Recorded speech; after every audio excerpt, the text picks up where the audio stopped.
The members of this 21st century Bedouin caravan, one of the few still operating in Mesopotamia, are probably unaware they're walking on land that, centuries ago, belonged to a great people, the Arameans. In the course of centuries, this ancient race has left an indelible mark on world history.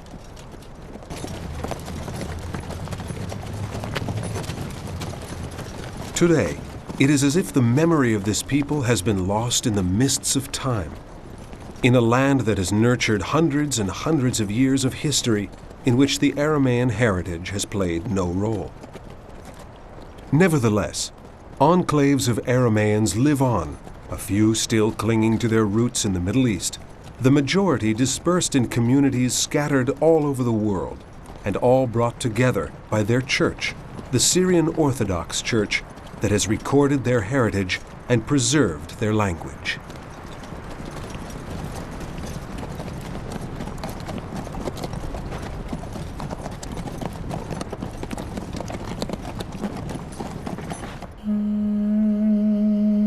The term Aram appeared for the first time in the 23rd century BC to indicate a region of Upper Mesopotamia where this nomadic people had settled. The history of the Arameans, a Semitic people which traces its lineage to Aram, son of Shem, Noah's fourth son, has its roots in ancient texts, including the Old Testament and the Quran, a heritage confirmed by recent archaeological finds. The Bible tells of Abraham, the wandering Aramean, from Ur of the Chaldees in southern Iraq, who settled for a long time with his family in the region of Aram Naharaim, meaning the Aram of the two rivers, the Tigris and the Euphrates, specifically in Haran, in the southeast corner of modern Turkey. Later, when Abraham wanted for his son Isaac a wife who was not from the land of Canaan, where they had finally made their home, he sent his servant back to Haran. The servant found Rebekah, daughter of Bethuel the Aramean, son of Milcah, wife of Abraham's brother, and consequently the patriarch's great niece. When the servant first set eyes on her, she was fetching water at the well, a daily chore that continues today. Tell me, my child, who is your father? Can your father give us shelter for the night? I am the daughter of Bethuel, the son of Milcah by Nachor. We have no lack of straw and hay, and our home is a roomy house to lodge in. Later, when it came time for Isaac's son Jacob to marry, Isaac followed his father's example and gave his son this order. Go to Padan Aram, the house of Bethuel, the father of your mother, and take from there your wife, from among the daughters of Laban, brother of your mother. Jacob did as he was told, and found 3 shepherds minding their flocks near a well. My brothers, where are you from? We are from Haran. Do you know Laban, son of Nachor? We do. Is he well? Yes. Oh, that's his daughter Rachel approaching with the flock. Jacob kissed Rachel, a shepherdess like those still found today near Haran, and told her they were related because he was Rebekah's son. Therefore, he was an Aramean, just like her family. Abraham the wandering Aramean brings us to 1850 BC, but it is only in around 1100 BC that the first explicit mention of the Arameans appears in the annals of the king of Assyria, Tiglath-Pileser I, in which are recorded battles against the Alamu Aramean nomads along the banks of the Euphrates. I forded the river Euphrates 28 times and followed the Aramean people from Beshre to Tadmor, from the city of Rafik in Babylonia to the city of Anat in the region of Suhi, and to Gargamish and to the east of the plains of Srug. It was here that Dura Europos was founded as a river port and defensive point against attacks from Mesopotamia. This ancient city, founded in the 4th century BC by Seleucus, Alexander the Great's lieutenant and head of the Seleucid dynasty, was for a long time not only an impregnable fortress that defended the kingdom of Syria, but also an important trade center on the caravan route that linked Mesopotamia to the Arabian Gulf and to Antioch, the ancient capital of Syria.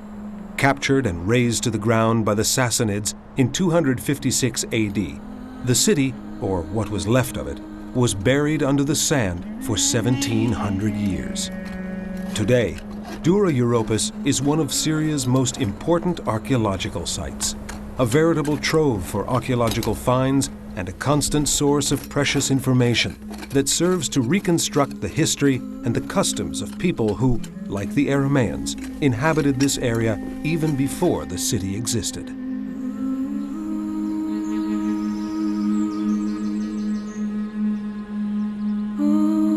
The citadel of Dura Europos overlooked the majestic Euphrates, along which the Arameans founded various city-states. Some are named in the Old Testament: Aram Soba, Aram Bit Rehob, Padan Aram, Aram Damascus. Others, such as Bit Adini, have been passed down from Assyrian sources. At the end of the 10th century BC, the Assyrian Empire started its expansion towards the west and gradually conquered the neighboring city-states that, until then, had maintained their independence. This is why documents regarding the Aramean civilization are often found in Assyrian-Babylonian archaeological digs.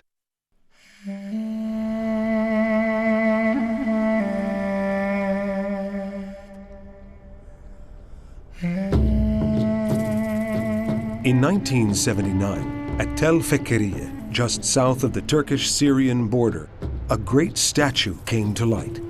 It is now in the Museum of Damascus and dates back to the 9th century BC, when it was erected by a certain Hadad-Izi, a Syrian governor of Gozan for the Assyrians, king of Gozan for the Arameans, in honor of the god Hadad, lord of the water in the heavens and on the earth that brings richness, creates pastures, and irrigates all the land. On the tunic is a long inscription in the Assyrian dialect of Akkadian and in Aramaic. The Akkadian text is inscribed in the place of honor, the front, while the Aramaic text is relegated to the back. Hadad the storm god was one of the most important divinities worshipped by the Arameans.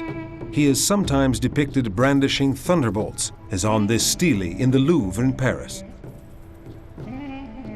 Hadad-Izi of Gozan was not the only Aramean king to have left a relic that has come down to us intact.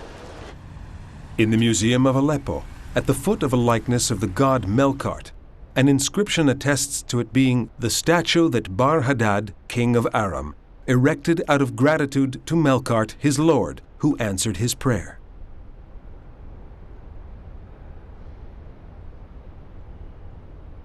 A longer inscription, also at the Louvre, was inscribed by Zakir, the king of Hamath, in thanks for a victory over 16 other Aramean kings. The god who gave him that victory was Baal Shamayin, Baal, the lord of the heavens, who could be the same god as Hadad.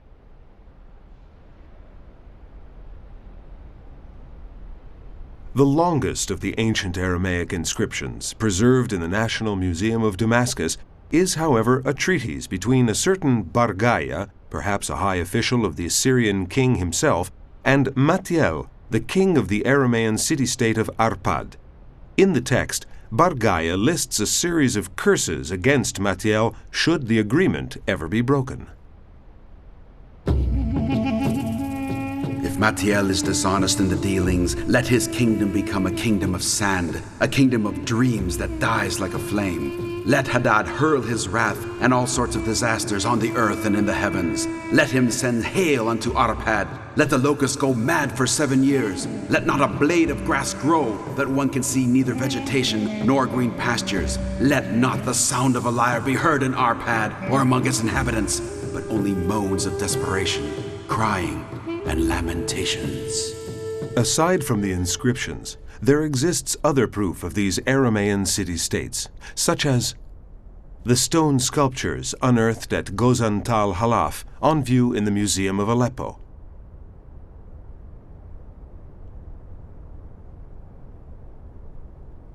The delicately sculpted ivories from Hadatu Arslan Tash in the Museum of Aleppo and the Louvre.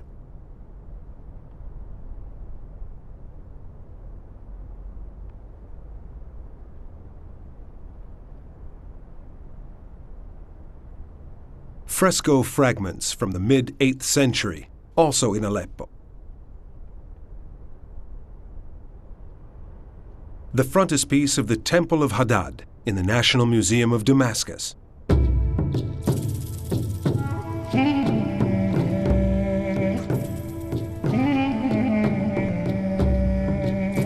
The Aramean city-states, whether independently or as a group, engaged in recurrent conflicts not only with the Assyrians but also with the Israelites. Like the Assyrians, the Israelites were defeated several times by the Arameans, who, in turn, were several times defeated by them.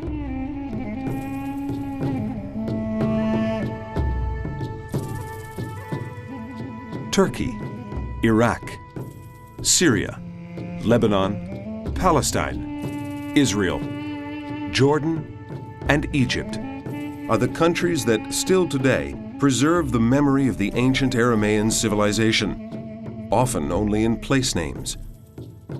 First and foremost, the Aram Naharain, the Aram of the two rivers, the Tigris and the Euphrates, the Mesopotamia of today, the cradle of the Arameans. Then Padan Aram, the field or highway of Aram. Arpad, Bit Adini, Amku, Nisibin, Edessa, the valley of Orontes, the valley of the Al-Biqa, Koba Bet Rehot, the valley of the Litani, Hamath, Sam al-Gozan, Damascus, the sites in which the Arameans played a key role from the 11th to the 8th century BC.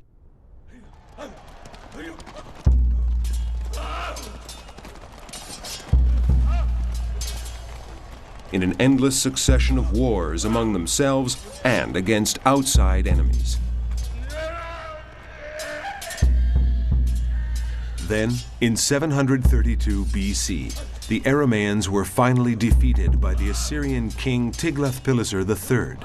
Damascus was destroyed.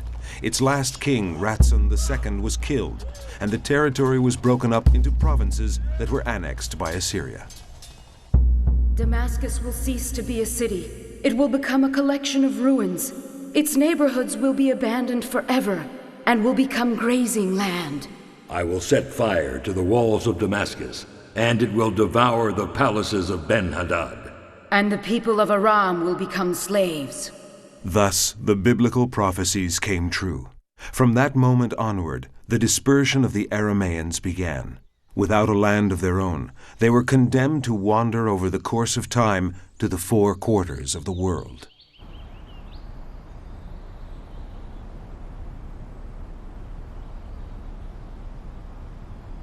Nevertheless, in their own way, the Arameans actually conquered the world, not with arms and the might of their nation, but with a far more effective instrument, their language, that has survived through the centuries and has come down to us in the liturgy of the Syrian Orthodox Church and the other Syriac churches.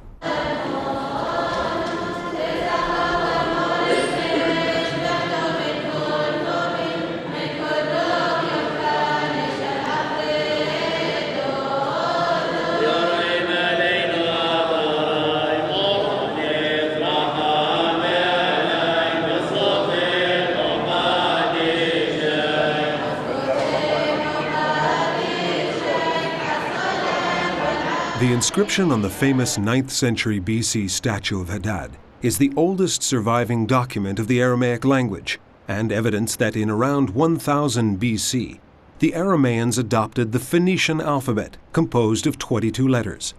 They used it without adding as much as one character, even though the phonetic system of the Aramaic language was much richer than Phoenician.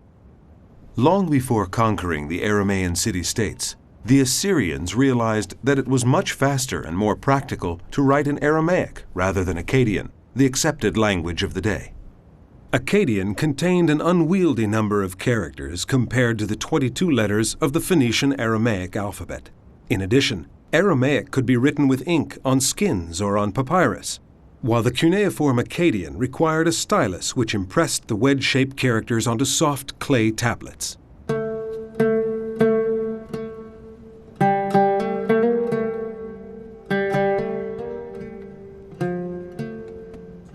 Because of its simplicity and rapidity, Aramaic soon became an international language used in official documents, in diplomatic reports, and in commercial transactions. In the second book of Kings, the ministers of King Hezekiah, in order to avoid being understood by the people, ask the emissary of the king of Assyria, "Please speak to us in the Aramaic tongue, so that only we can understand you." 100 years later, a Philistine king wrote in Aramaic to the Pharaoh of Egypt, asking for military help to stem the advance of the Babylonian army. Paradoxically, after 732 BC, the year of the defeat of the last Aramean kingdom, the language of the defeated people became a universal language. Easier to write than Akkadian, and with instruments that were easier to come by, it was a kind of shorthand compared to the complicated Akkadian that remained a language for scribes and scholars, while Aramaic became a popular language used by all social classes. Thus, in due course, Aramaic spread throughout a vast area from Asia Minor and Afghanistan to Egypt and North Africa, reaching as far as India and leaving many traces of its presence.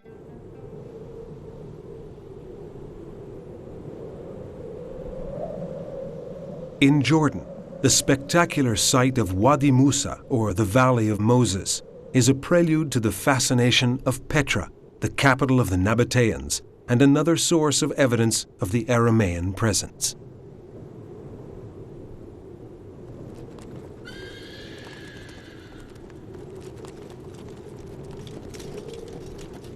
We pass through the Sikh Gorge, following one of the many canals dug out of the rock as part of a complex irrigation system for which the Aramean Nabateans became famous.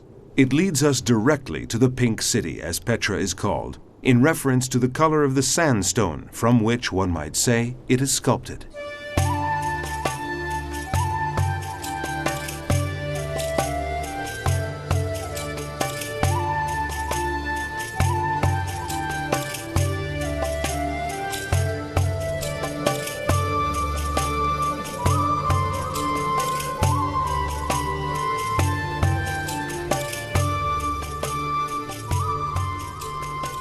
Aramaic, written in a distinctive local script, was the language of the Nabateans who flourished from the 1st century BC to the 1st century AD.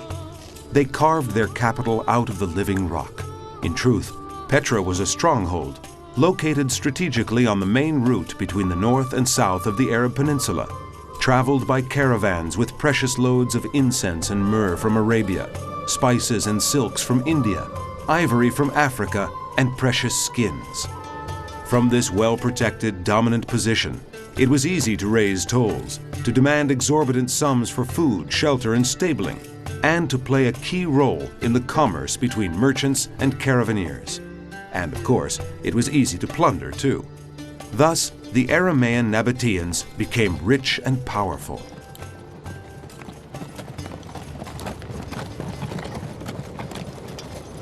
Then, in 106 AD, the Romans incorporated the kingdom of Petra into the Roman Empire, making it the capital of the new province of Arabia. This led to the development of new caravan routes, slowly diverting trade away from Petra and causing its decline.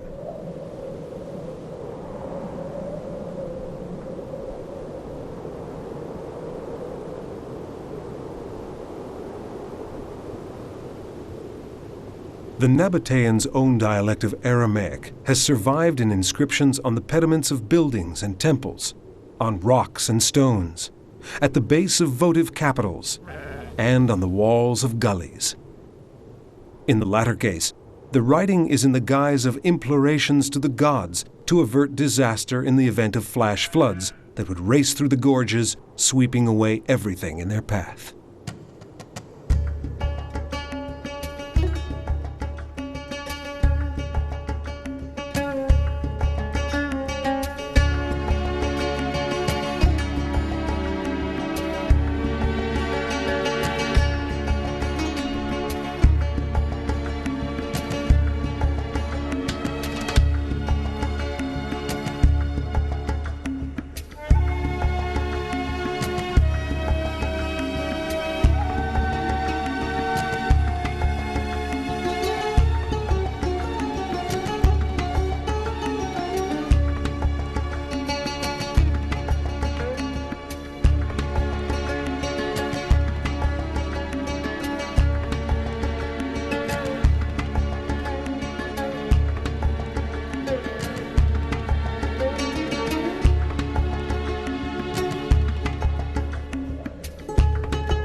a garden of 500,000 palm trees, and the imposing vestiges of what was once a large Roman city in the middle of the desert are the most remarkable characteristics of Palmyra, the ancient Tadmor in the heart of Syria, another hub of the Aramaic linguistic area. As in Petra, traces of the Aramaic idiom that used to be spoken here can still be found. The extraordinary story of this city features, among others, Zenobia, Queen of Palmyra, one of the greatest women of ancient times. Beautiful, noble, ambitious, a charismatic leader, and an indefatigable horsewoman, Zenobia addressed her people in Aramaic, wearing a helmet and purple robes. For a short period, the armies of Palmyra even managed to seize control of many of the eastern provinces of the Roman Empire. This was in the day of the Emperor Aurelian, who eventually managed to capture Palmyra and take Queen Zenobia prisoner. Since very early times, the oasis was inhabited by the Arameans, and here people spoke Aramaic of Palmyra. Traces of that language can be seen on the Roman colonnade along the main road. Beneath the inscriptions in Greek are the same words in Aramaic.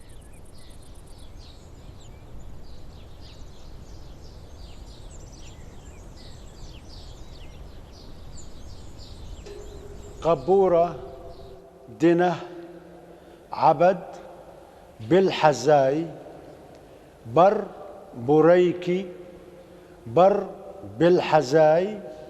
Today, in the local museum, the voice of a scholar reading those Aramaic inscriptions as though they were current idiom gives the impression of being caught in a time warp. لعلمة بيرح نيسان سنة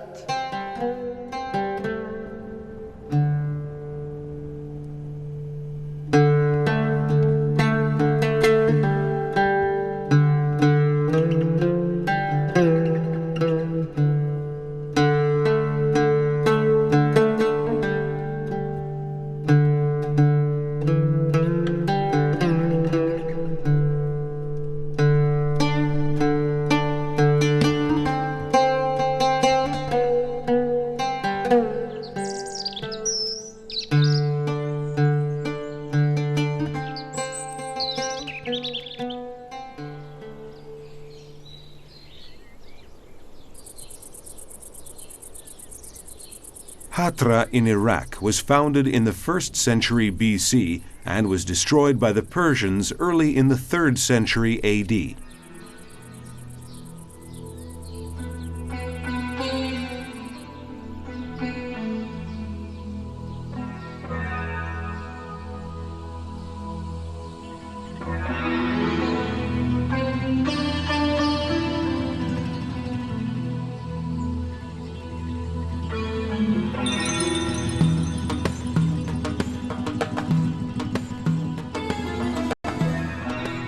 More than 300 Aramaic inscriptions have been found here, some in the Aramaic dialect of Hatra.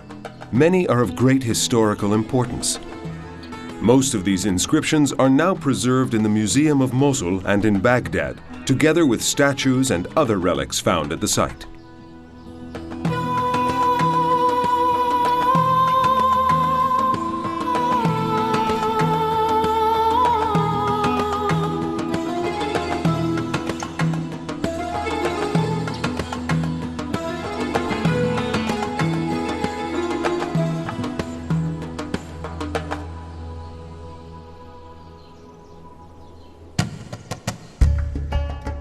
By the second half of the 5th century BC, Aramaic had become the most widespread language in Palestine, as everyday documents inscribed on pottery indicate. In 1947, at Qumran on the shores of the Dead Sea, a Bedouin boy looking for a goat that had wandered off entered a cave untouched by time and stumbled upon what is probably the most important archaeological find ever made in the Holy Land: a terracotta jar containing the oldest group of scrolls ever discovered of biblical and non-biblical manuscripts. It was the first of a series of such scrolls that subsequently came to light in 11 caves, an unprecedented treasure that continues to fire the imagination and polarize the interest of scholars around the world. One of the first and best preserved of the scrolls contained the book of Isaiah, copied many centuries earlier than any other surviving manuscript of this book. The Isaiah scroll is written in Hebrew, but another one contains an Aramaic translation of the book of Job. From the Jordan to the Dead Sea, from Judea to Galilee to Samaria, from Syria to the Negev to Sinai, Aramaic was the language of the people, and therefore also the language of Jesus and the apostles. When he addressed the multitude in the Sermon on the Mount, Jesus spoke in Aramaic. بريخين ايلين ادمسكينين ون بروح ادلهوني ملكوث ودشمايو بريخين نون ايلين دابلين دهينون نثبايون بريخين ايلين ادماكيخين دهينون نرثون لرعو. After the death and resurrection of Jesus, the apostles and disciples who constituted the Church of Jerusalem went out into the world to spread the word of God, speaking the only language that they knew well, Aramaic. So they left and preached everywhere, while the Lord went with them and confirmed the word with his great works. Antioch, today Antakya, on the Orontes River, was the capital of the Roman province of Syria and the third most important city of the empire after Rome and Alexandria. No wonder that it was one of the first places visited by the messengers of the new religion. After consolidating his role as leader of the apostles, Peter lived there for a year with Paul and Barnabas, and together they gathered many converts. The inhabitants of Antioch were sometimes skeptical and often hostile, but here the church accepted non-Jewish converts, and for the first time its congregation became known as Christians. The echo of those days seems to permeate the air around the ancient church cave on the outskirts of the city, where it's believed that Peter preached when he was in Antioch with Paul. The Crusaders added the facade at a time when Antioch was an important Christian base in Syria, but the cave still looks as it did in its primitive state. Originally, it was owned by the evangelist Luke, a native of Antioch, who gave it to the Christians so that they could have their own place to meet and pray together. Today, it's impossible for Christians not to be overwhelmed by the emotion of being in a place that has been sacred since the dawning of their religion.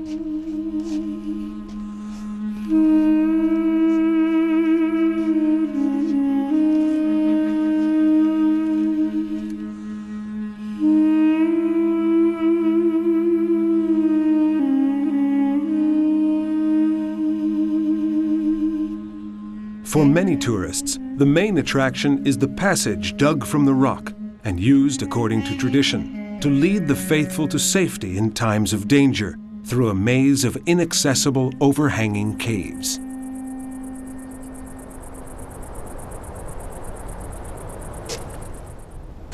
The cave church of St. Peter is still used. Pilgrims come here now and then to attend the solemn rites, unchanged by time, celebrated on special days, like the visit of the Patriarch to Antioch at the beginning of the 3rd millennium. For the most part, these pilgrims come from abroad, insofar as the local Christian community is now, unfortunately, almost non-existent.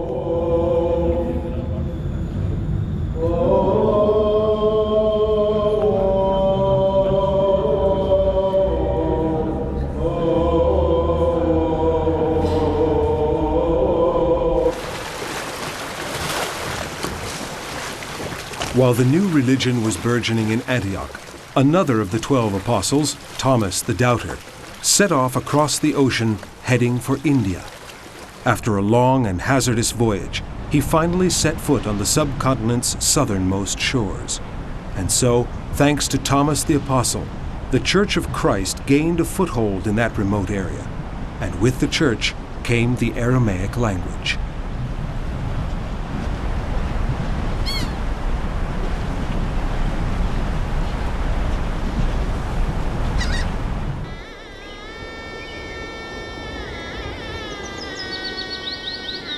In the place where tradition has it that the apostle first encountered the native people, some rabbis who came out to greet him, The scene is reconstructed with life-size models.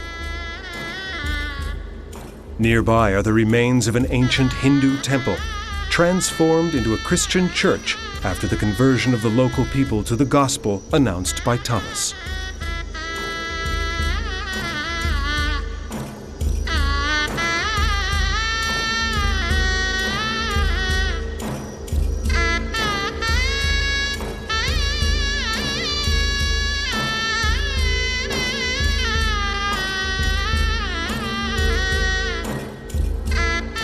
Centuries later, following in the Apostles' steps, Christianity spread to the center of southern India and Asia along the Silk Route. More often than not, this expansion was accompanied by the spread of the Syriac language. A long Chinese Syriac inscription on a stele erected in Xi'an, in ancient times known as Xinyanfu in western China, bears witness to the arrival in 635 AD of a Syriac mission there.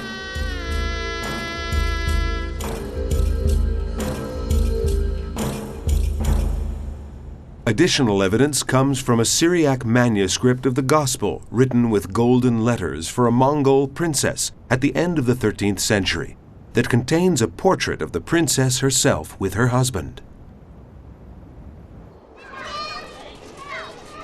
Our quest to retrace the history of the Arameans takes us back to the biblical city of Haran in Upper Mesopotamia, one of the oldest centers of habitation in the world and the cradle of the Aramean population, the land of Abraham.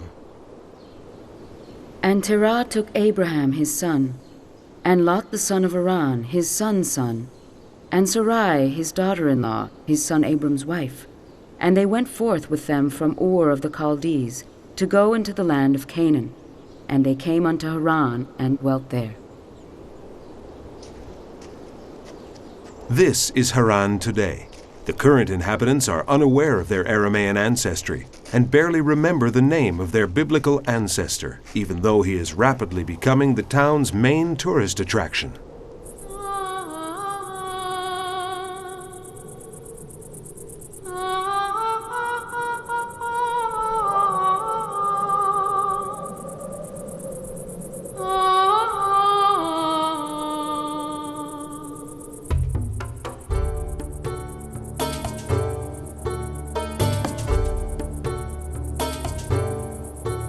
Not far from Haran is Urfa, or Shanli Urfa, glorious Urfa as it is known today, a large city lost in the middle of nowhere, 50 kilometers from the Syrian border. Originally, it was known as Edessa, and it is steeped in history. Subject to the mysterious laws of military alchemy, great empires fought each other for centuries in this hot, dusty location that continued to be a theater of dispute between leading historical figures almost until the present day. The people who live here now are anything but aggressive. In the cool, relaxing park, pious Muslims gather to throw chickpeas to sacred carp. The fish are sacred because legend has it that at the funeral of the patriarch Abraham, who was a great prophet for the Muslims, the sparks from his pyre turned into carp when they hit the water.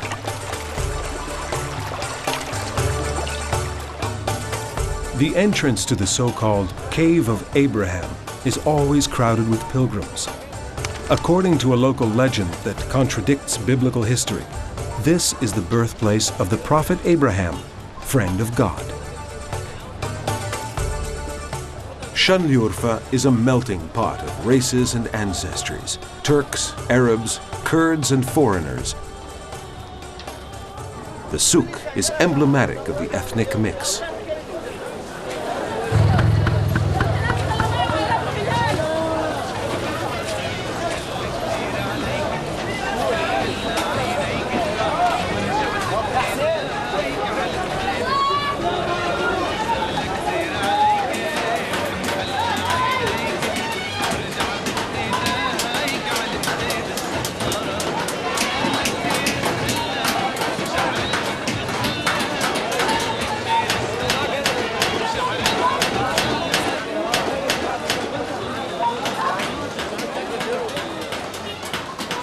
A cacophony of voices speaking in many different languages, but one is missing: Syriac, the Aramaic of the Syriac Christians who lived here for centuries.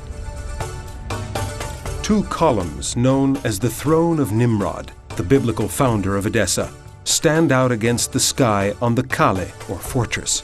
On one of the columns, one can still see an inscription in Syriac recording the name of Queen Shalmat, who was a member of the local royal dynasty which established itself in Edessa in the late 2nd century BC, and whose line of kings lasted until the early 3rd century AD. It is said that Abgar VIII, known as the Great, converted to Christianity in the year 206 with the majority of his subjects, and thus the city became the world's first Christian kingdom. This is more legend than history, but it is very likely that the new religion reached Edessa at an early date, making it one of the most important centers of early Aramaic-speaking Christianity. As a result, its local Aramaic dialect, Syriac, became the language both of the Syrian Orthodox Church and of the other Syriac churches of the Middle East.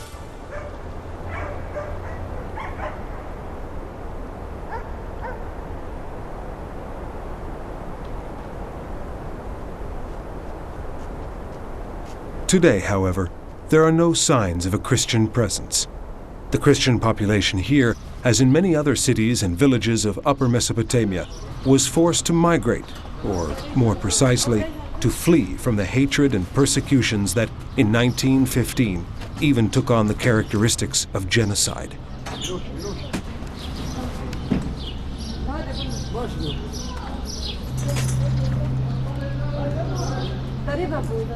The last Christian communities left in 1924, spurred on by the massacres, and took with them all they were able to save from the dismantling of their churches: furniture, relics, holy books. Everything was transferred to nearby Aleppo in Syria, where they were warmly welcomed and have been able to continue professing their faith in peace. That's why traces of the early Christian community of Edessa can be found in St. George's Church in Aleppo.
In the atrium, a modern bas-relief depicts the Aramean king of Edessa, Abgar V, known as the Black, who reigned many years before Abgar the Great. The king is depicted gazing at a linen sheet bearing the image of Christ. Tradition has it that Abgar the Black admired Jesus' miracles and sent a messenger asking him to come and heal a terrible illness from which he was suffering. Jesus answered that as soon as he ascended to heaven, he would send the king one of his disciples. When the messenger returned, he showed the king the effigy of Christ that Jesus himself had miraculously impressed onto a linen sheet, and the king was healed.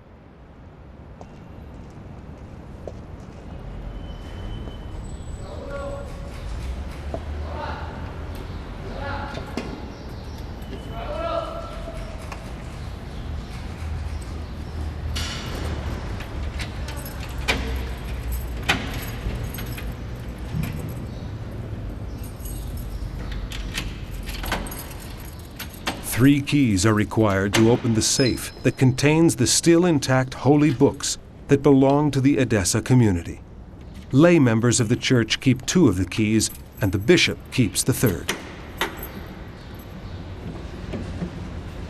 Among the precious manuscripts in the safe is the Chronicle of Michael the Syrian, Mor Mikoyel Rabo, dating from 1199 AD. Syriac became the literary language of all Christians of Aramean descent, both in the Eastern Empire and, farther east, in the Sassanid Empire. Syriac had its own translation of the Bible, the Peshitta, still used today.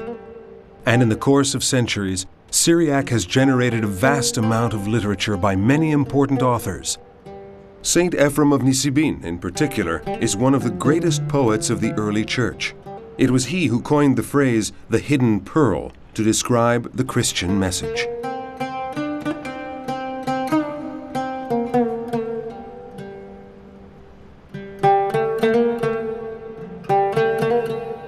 حد من يوم مرقونيثو شقلث آحي حزيت بهروزي بني ملكوثو يقني وطفصي دهوي رابوثو هوتلو معينو وشتي ثمينو روزا ودبرو في قدامي ملكوثو دشنايو المرقونيثو صمتوه أحاي عال فساد إيد تباقي بوه إزيد دحزيه من حد جابو هو تلوه أفي من كل جابين بصوته دبرو دلو متدرخد كولوه نهروي ري قدامي ملكوتو دشمايو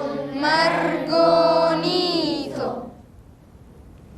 بخي شفيوتو حزيت الشفيو دلوم الدلح وابدا خيوتو روزو رابو فغرد موران ضم صالالو بلو فولوهو حزيت القشتو دلوم تفالخ ريخ قدامي ملكوثو دشمايو المرقونيثو.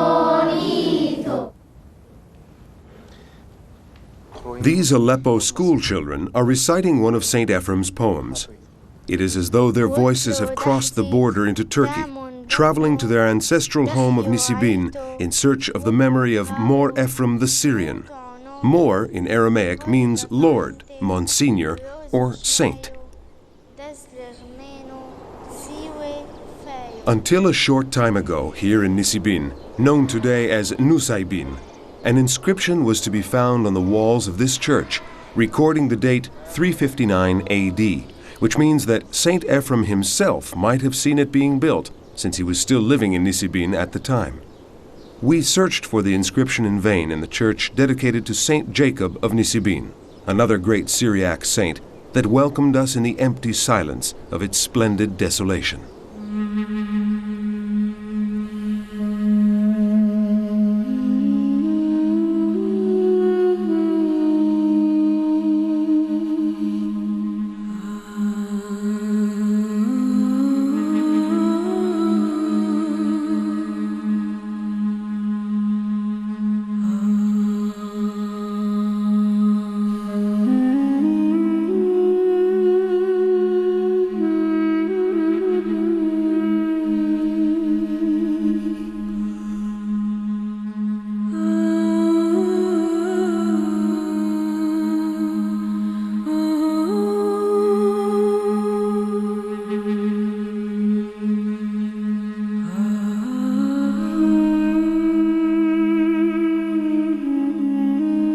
In Aleppo's new cathedral, one of the countless Syrian Orthodox churches dedicated to Saint Ephrem, the remarkable modern frescoes are influenced by the rich Syriac culture, whose greatest figures were Bardaisan, known as the Aramean philosopher, who died in 222 AD, the poets Balai, Narsai, and Jacob of Seruj, along with authors such as John the Solitary, Philoxenus of Mabuch, Sergius of Reshina, and John of Ephesus, all belonging to the 5th and 6th centuries, followed in the 7th century by such men as Severus Sabocht, Jacob of Edessa, and Isaac of Nineveh, or Isaac the Syrian. These were followed in later centuries by great scholars such as Mushe bar Kifo, Dionysius bar Salibi, the patriarch Michael the Great, and culminating in the polymath Gregorius bar Ebroio in the 13th century.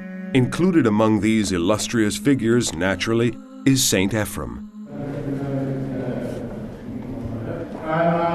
Late antiquity, especially from the 3rd to the 5th centuries, was a period of hermits, ascetics, and monks.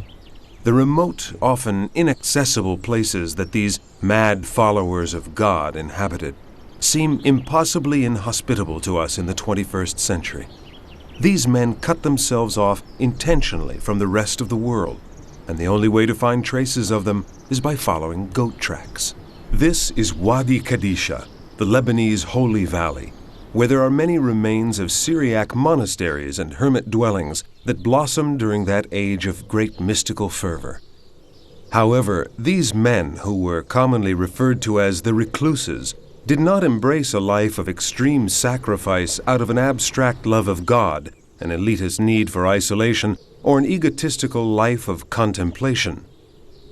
In 313 AD, the Edict of Constantine sanctioned the end of the persecutions and marked the beginning of freedom of worship for Christians. Being a Christian was no longer synonymous with imprisonment, torture, and death. But many members of the Church yearned to belong to the world of martyrdom of the early Christians. They yearned to be martyrs themselves, determined to sacrifice their lives in order to bear witness of their faith. This is why they made their heroic choice and subjected themselves to what was widely considered absurd hardship and deprivation.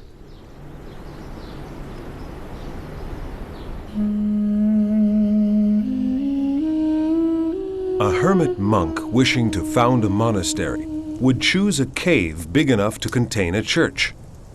The presence of a freshwater spring nearby was indispensable.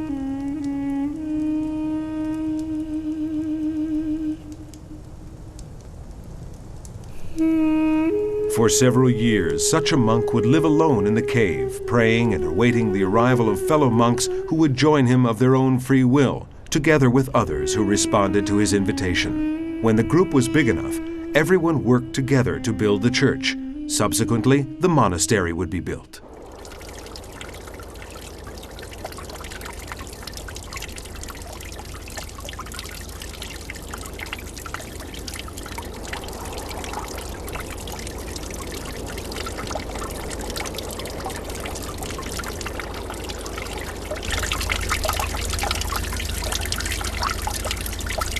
Each monk was assigned his own cave, some accessible only by rope or ladder, in which he lived a life of prayer and solitude until the end of his days.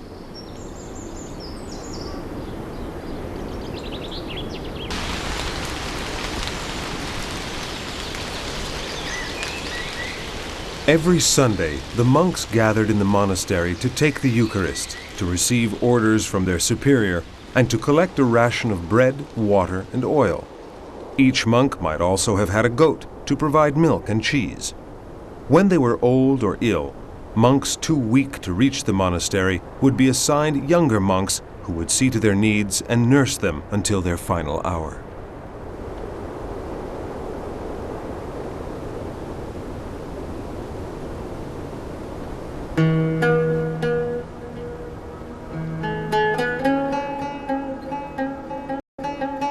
Ikos Ayas, once a Syriac monastery, is still inhabited today. It contains a typical example of a cave church. The cave seems to offer a protective embrace and, in some places, is incorporated into the building itself.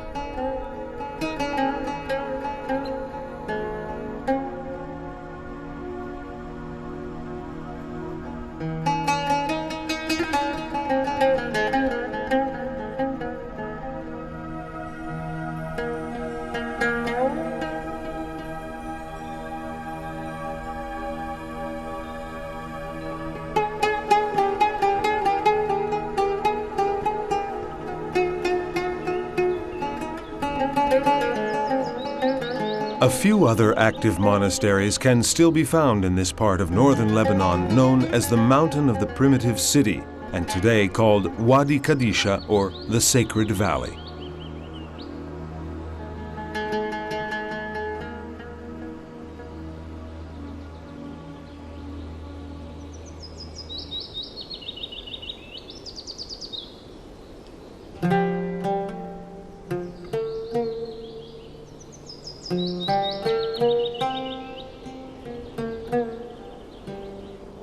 There are 3 dioceses of the Syrian Orthodox Church in Lebanon: the Diocese of Beirut, the Diocese of Mount Lebanon, and the Diocese of Zahle. Together with believers from different countries, the faithful who live here often visit the Holy Valley, following in the footsteps of the countless pilgrims who have passed through here over the centuries on their way to the Holy Land. One of the most popular destinations is still the monastery of Ikosaias and its original place of worship dedicated to St. Anthony, who was considered a specialist in healing mental illnesses. Curiosity brings many tourists here to see where the mentally ill were healed long ago, and the high caves where the most dangerous cases were held in chains.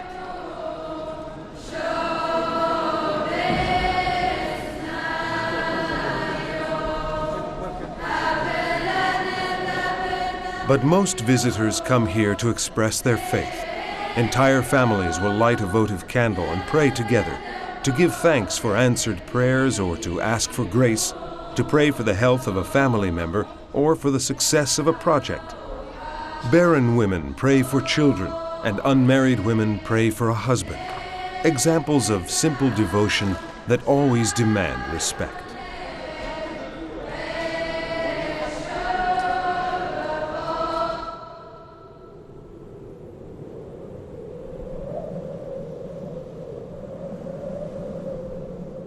From Lebanon's Bekaa Valley, it's not difficult to reach Ferzol Mountain, with its rock face punctuated by 6 levels of pre-Christian cave tombs that were taken over centuries later by Syriac monks and transformed into dwellings.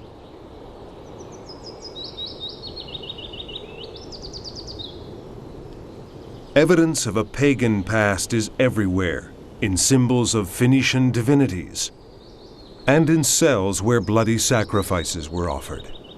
Visitors can almost identify with the spirits of those who, for love of Christ, chose to live as recluses in these tombs.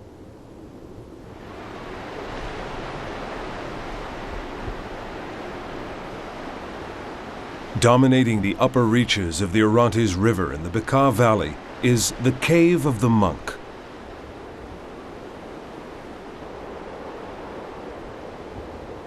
Originally a monastery, this group of caves was used by crusaders as a fortified lookout point.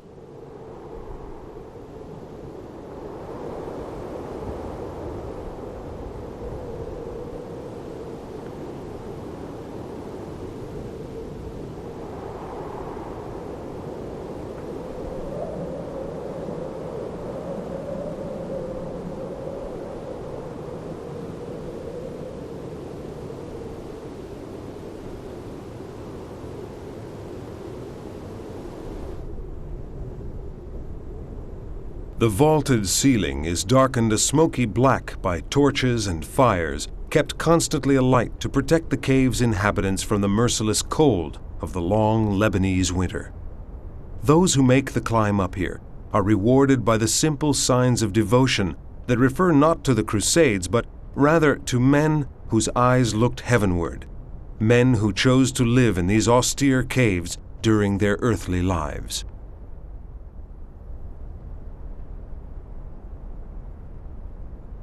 Below are the springs that give life to the Orontes River.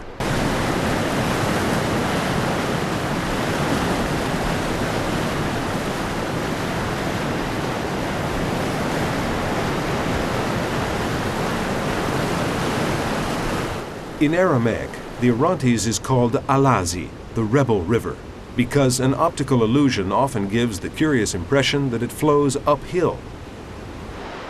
The river flows in a wide arc through 3 countries, Lebanon, Syria, and Turkey. Ever since ancient times, it's been harnessed to power water wheels and still serves irrigation canals that turn arid, unfertile land into rich soil.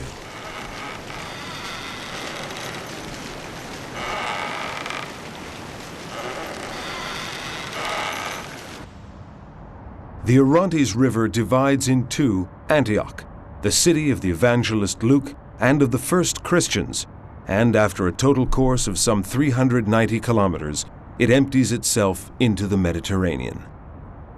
The waters of the Orontes symbolize the vital lifeline that runs from closed monasteries, hermit dwellings, and holy springs, through tortuous, mysterious canals to reach the entire community of believers.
Jubaddin, a Muslim village tucked away in the mountains of Kalamun to the north of Damascus.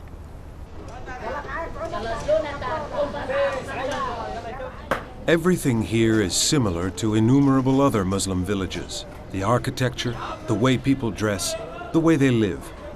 But there is one fundamental difference. Arabic is not spoken here. The people speak Aramaic, or rather a dialect of Aramaic related to Syriac. Indeed, the inhabitants of this Syrian village are direct descendants of those Aramean peoples who, many centuries before Christ, inhabited Upper Mesopotamia and then moved south to lay their roots throughout the Middle East, from Turkey to Iraq, to Syria to Jordan, Lebanon, Palestine, Saudi Arabia, and Egypt.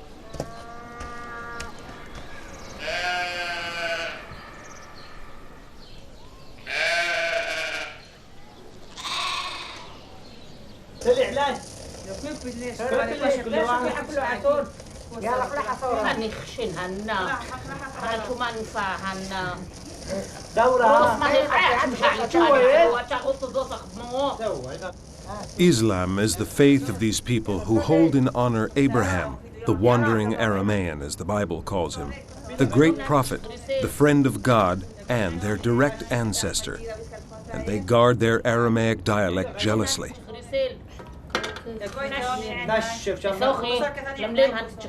Over 3,000 years ago, their ancestors used the same language.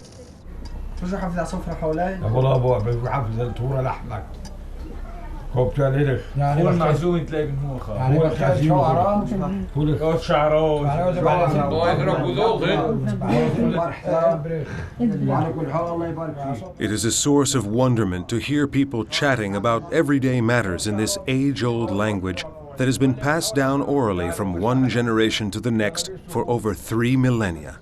Right now, the subject of discussion is an upcoming feast day. The final word, as always, will be spoken by the Mukhtar, the village chief.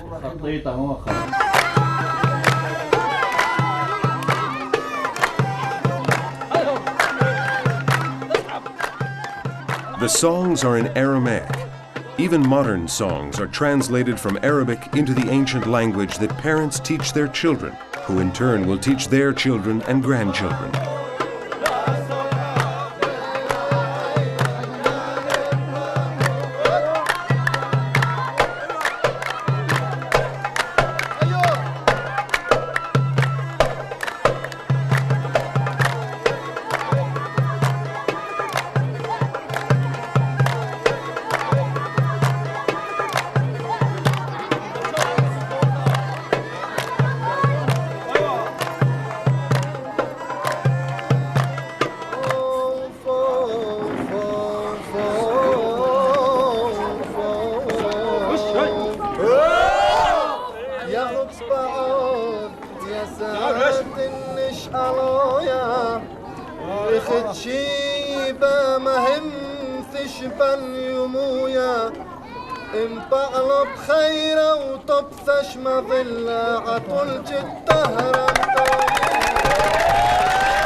Ma'alula, another small town to the north of Damascus, where Aramaic is also spoken.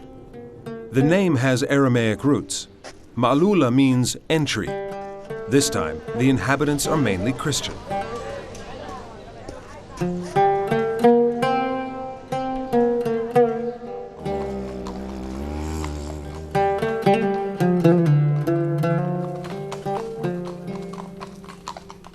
Ma'alula and its surrounding area is in one of the oldest inhabited parts of the Middle East.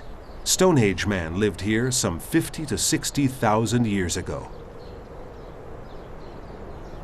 The area is strewn with caves once used as sites of worship or burial, or, when necessary, for defensive purposes. The way they're laid out would allow a handful of men to resist the attack of an army. One example is the inaccessible cave known as the Fortress.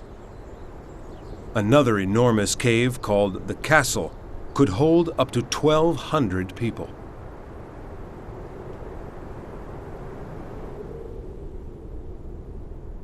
One of these caves, originally a place of burial, houses traces of the first Christian settlements dating back to before Ma'lula was developed outside the caves. A cross and a bird, possibly a pelican, the symbol of Jesus. A vandalized carving of the Virgin and Child. A peacock that symbolizes immortality. A Greek inscription that refers to Christ's victory over the pagans, and a symbol of the Trinity.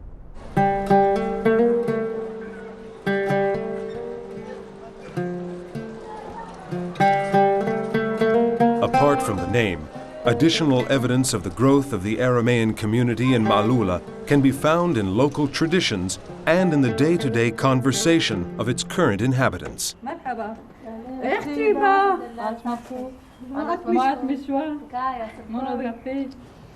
على الله تعود. ما احنا عجل حتيصل. يلا شو ادوك ها. مليش عليها. بس يا هيك. انا بدي صاحب بيعو. صاحب بيعو اهلا وسهلا ها. انا صاحب بيعو. In the course of the centuries, the Aramaic language was divided into various dialects: Nabatean, Palmyrene, Mandean, and Syriac, in addition to the dialect spoken in Jubbadin and Ma'lula in the Kalamoon Mountains. In the highest part of the village is a typical Ma'lula house. It's the home of a 105-year-old woman, a shrine for the memories, emotions, and illusions that have filled her long life. She talks about them in Aramaic, the only language she knows, and one of the few things that have never changed for her.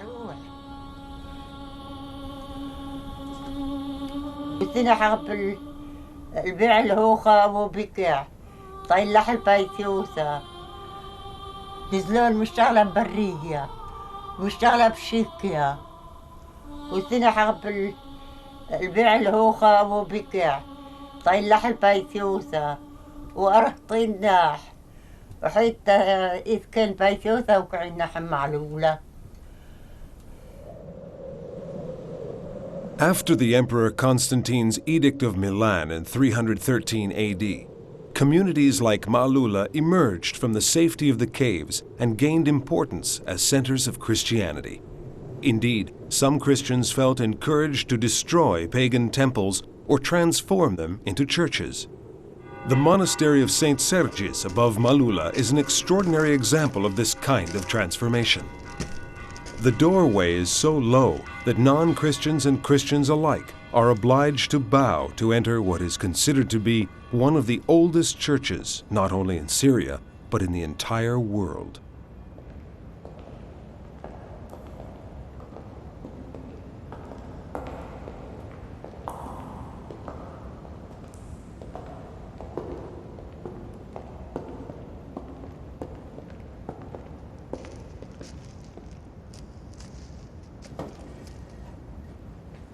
باسنا جناح من شيزا آمين تقدش اسمك ويثالي ملكا جسكن أبونا حتي بشمو تقدش اسمك ويثالي ملكا جسكن إروتشا نخبشمو تجيب عددا أتلاح ريح مع أخر يوم وفريلها تيودا. The Lord's Prayer, recited in Aramaic by this girl, is a familiar sound for these ancient stones and the centuries-old woodwork.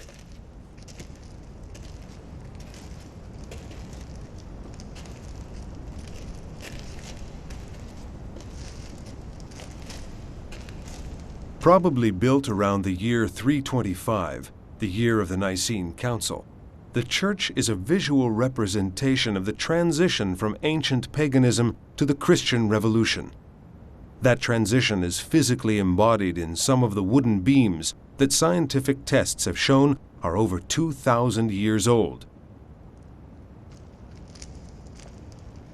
and by a pagan altar with a hole through which sacrificial blood would drip to be collected in jars. This means that parts of the building date back to before Christ. For some people, the use of pagan elements in a Christian church might be considered sacrilegious. But to believers free of prejudice, it's a sign of the deep change that occurred in the hearts of men with the advent of Christ. Legend tells of a Christian girl called Tekla, whose father, a pagan and perhaps a king, wanted to marry her off to a pagan officer. While trying to escape from her father's soldiers, Tekla found her path blocked by a high rock face. The girl prayed to the Lord to give her an escape route. Suddenly, the rock face split open to reveal a passage that became known as St. Tekla's Gorge. The gorge became the girl's home, and after her martyrdom, St. Tekla was buried here. Every day, pilgrims from all over Syria and from other countries visit the monastery sanctuary of St. Tekla in Maalula that houses the saint's tomb and relics.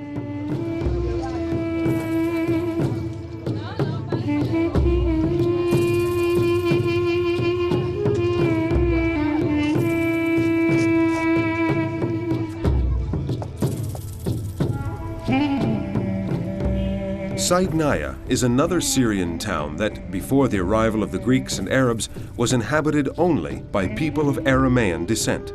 The Aramaic heritage is reflected by the town's ancient name, Danuba.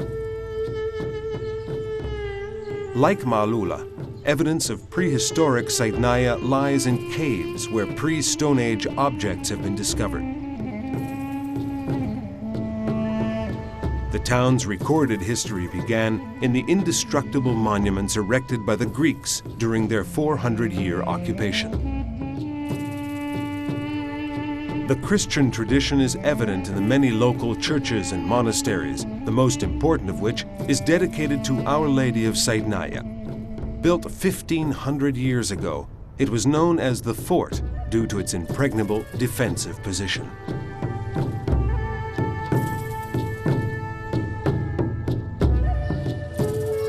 This monastery sanctuary is visited daily by tourists and pilgrims of different faiths, including Muslims.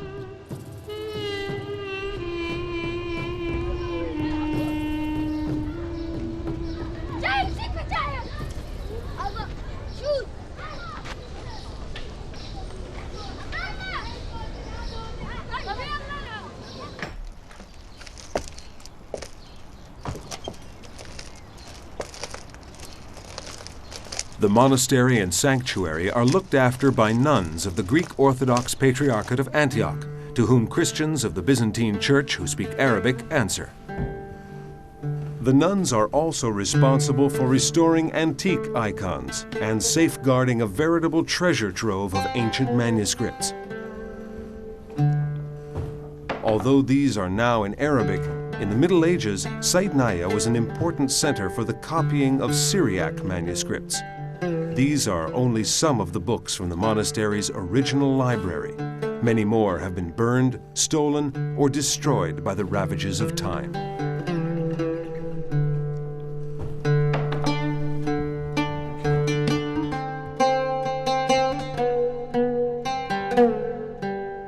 In the reliquary, the icon of the Blessed Virgin, called Shagura in Aramaic, meaning the famous one, is surrounded by an incredible collection of ex voto offerings that reflect the gratitude of countless beneficiaries who come from many different countries and many different sectors of Christianity.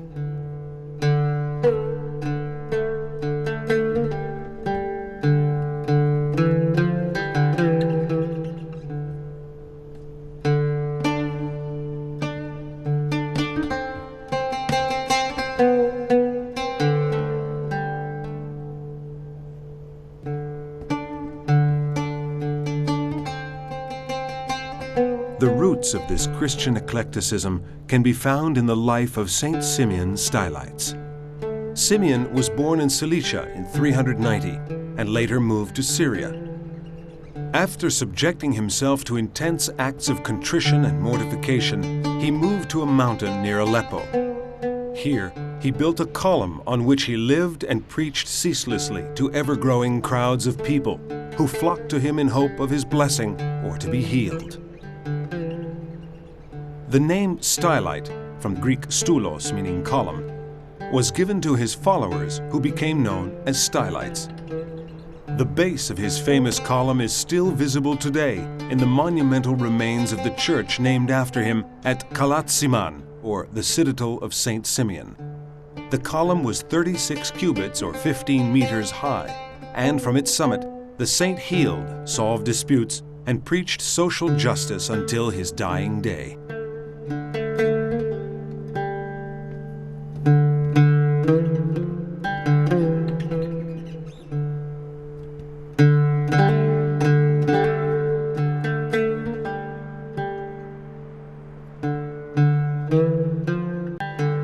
The historian Theodoret, Simeon's contemporary, wrote that pilgrims to the saint's column came from many different countries: Ismailites, Persians, Armenians, Georgians, Himyarites from southern Arabia, as well as Spaniards, Britons, and Gauls.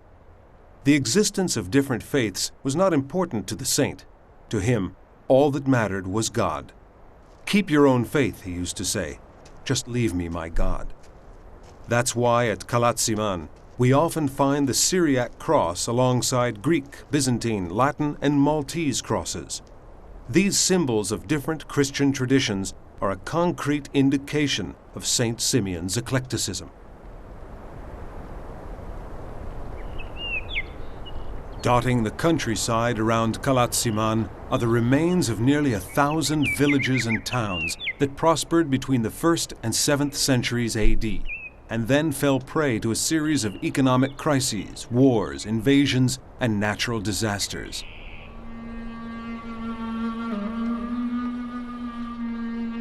These are the famous dead cities of Syria's northern limestone hills.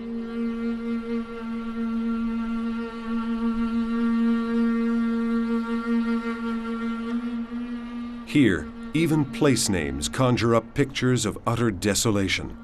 This valley is called the Valley of the Wind's Door.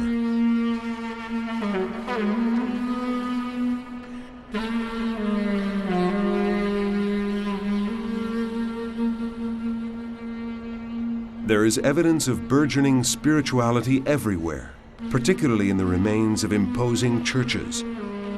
Along with financial prosperity, the inhabitants once enjoyed a rich religious life founded on their Christian faith. But now, all that is history.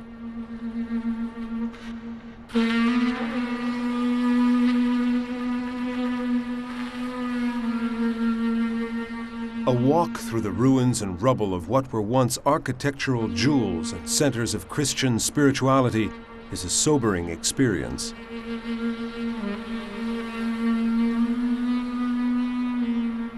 Among countless examples of the extreme degradation is the baptismal font of the Church of Mushabbak, today used as a watering trough for sheep.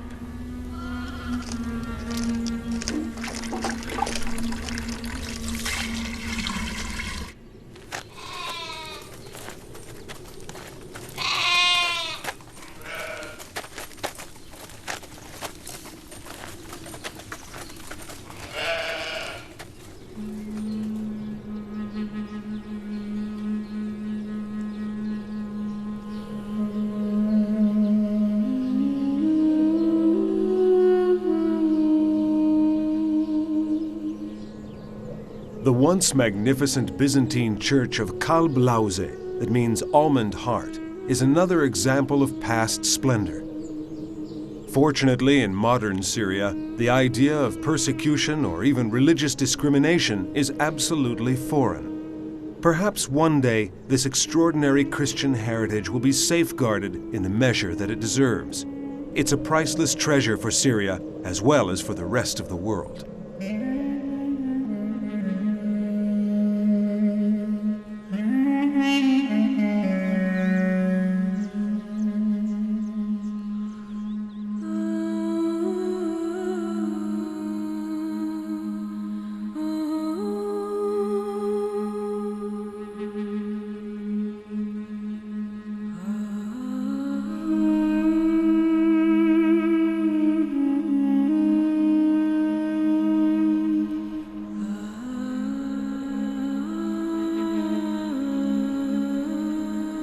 At Al-Ruzafa are the ruins of the Church of St. Sergis.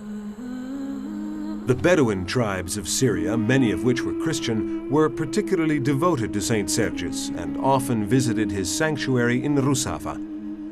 Here, too, there is evidence of the ancient Syriac liturgical rite, for example in the characteristic bima, the dais in old Syriac churches from which the priest read the holy books.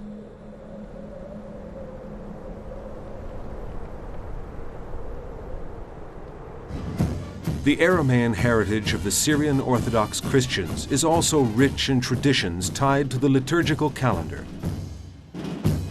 These are celebrated with great enthusiasm and much ceremony, and include a contest held on Palm Sunday, during which people try to touch the holy palms carried in procession by the bishop,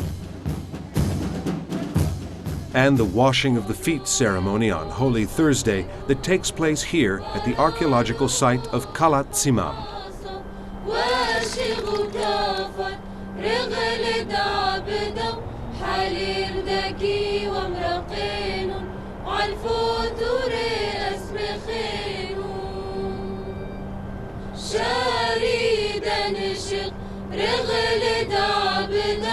يودو شريف شمعون شالم حاتم رزود مكي خوتو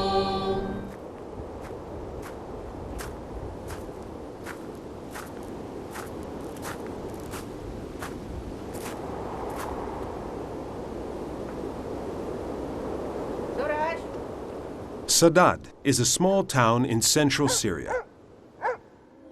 In the solitude of the Church of St. George, a group of girls practices an Aramaic song, the most beautiful and simple of prayers taught by Jesus, the Lord's Prayer.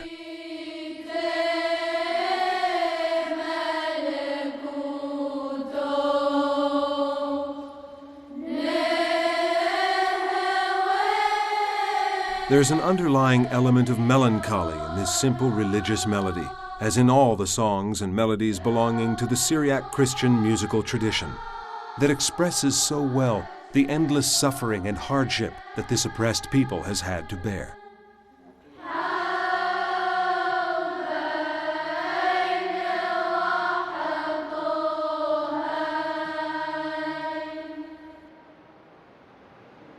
The walls of this church, like the walls of the churches of St. Sergius and Bacchus in the same town, are decorated with ancient frescoes depicting scenes and people related to the Christian tradition and to the Syrian Orthodox Church in particular. The simplicity of the images is immensely moving. A description of each figure and each scene is given in elegant Syriac writing.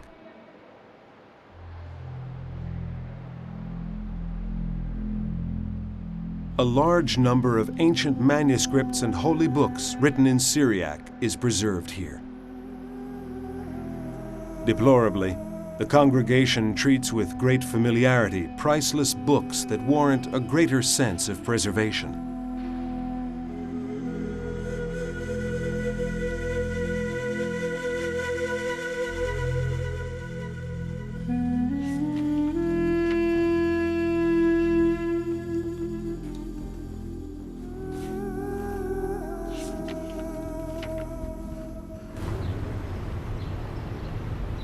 Kamishli in Syria is a border town created by the Syrian Orthodox Christians who had fled from nearby Turkey in the face of persecutions that destroyed their villages, burned their fields, and transformed their churches into mosques. Just beyond the national border is Turabdin, which means Mountain of the Servants of God. 4,000 years ago, along with northern Syria and Iraq, this region was the cradle of the ancient Aramean civilization. After the coming of Christ, it became the land of the Syrian Orthodox Christians. Nowadays, that presence has been largely lost in the annals of time.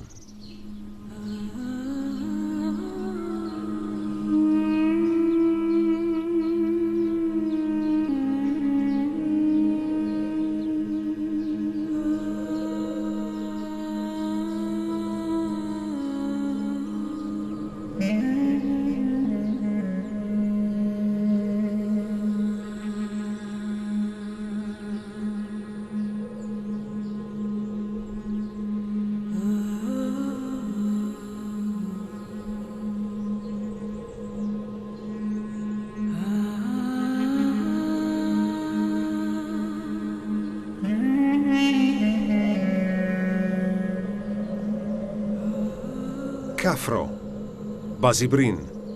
Until the beginning of the 20th century, these were prosperous Christian villages. Now, they're ghost towns surrounded by abandoned fields. Fanatical persecution by the Kurdish people, influenced by short-sighted governments to carry out an insane policy of religious cleansing, has reduced arable land around the Christian communities of Tur Abdin to wasteland. Fortunately, today the Republic of Turkey has distanced itself from the Ottoman policy of yesteryear.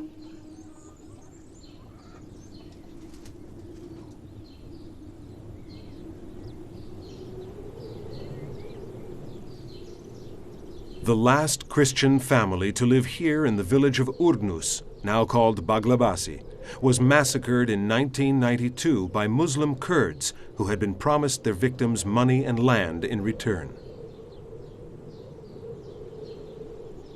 The 5th century church of Saint Kyriakos is locked up. A Muslim woman keeps the key.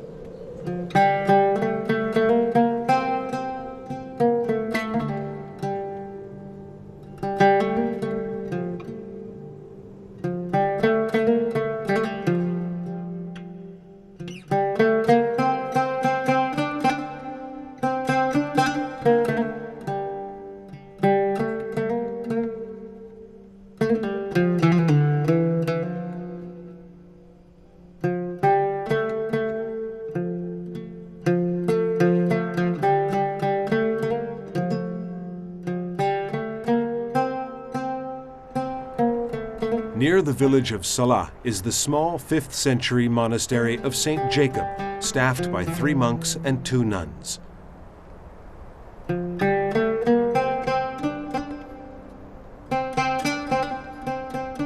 Today, there are only 2 lay members in the Christian community that used to flourish around the tomb of the saint.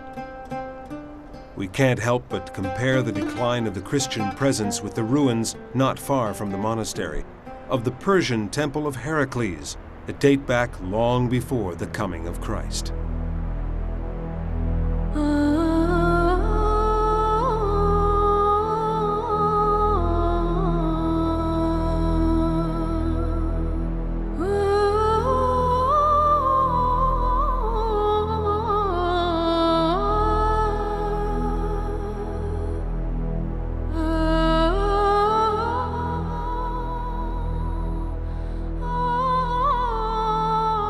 Near the remains of the 8th century San Sobo in Ha is the Church of the Virgin Mary, whose origins go back to the early centuries of Christianity. Local traditions hold that the 3 wise men stopped here on their way to Bethlehem. Once a prosperous and bustling center of activity, it is now little more than a vantage point in what was formerly a Christian land.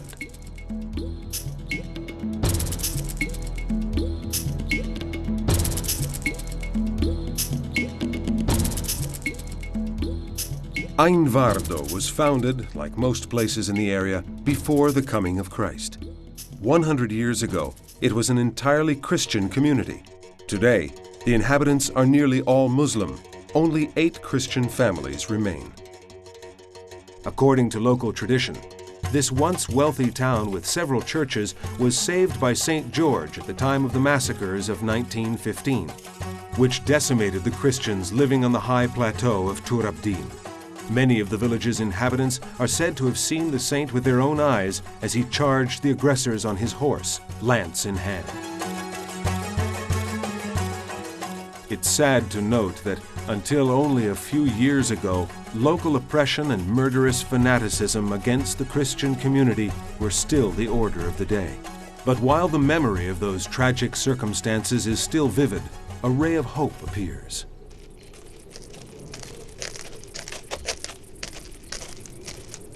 A few Christians have decided to remain here, stubbornly eking out a precarious living in the firm belief that centuries of violence and murder belong definitively in the past. They're convinced that this mountain of the servants of God will soon, once again, be a flourishing seat of Christianity.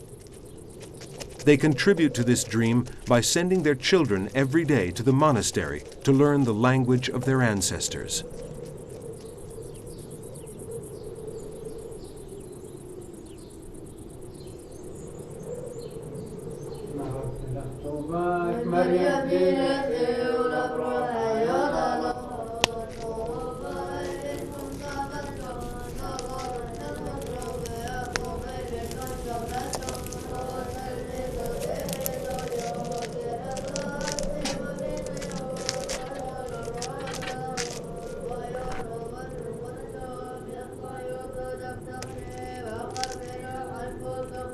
Three monks, 2 nuns, and their young pupils are the congregation of the 4th century monastery of Mormelke, another outpost along the symbolic Christian defense line in the Tur Abdin Mountains.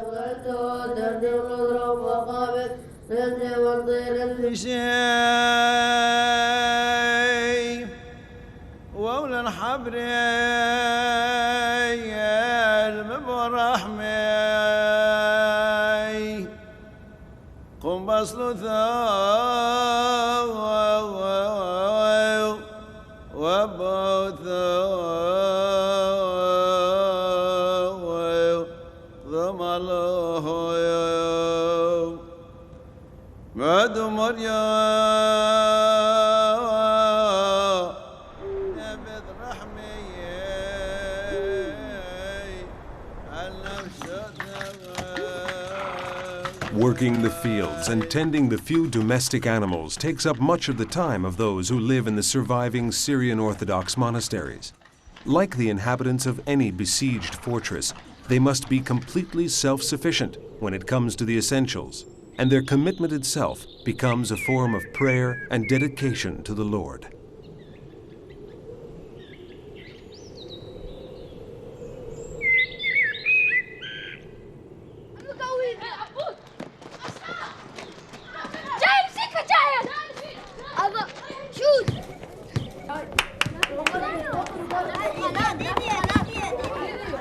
How many young martyrs have died here? But today, perhaps more than anywhere else, these children offer hope for tomorrow.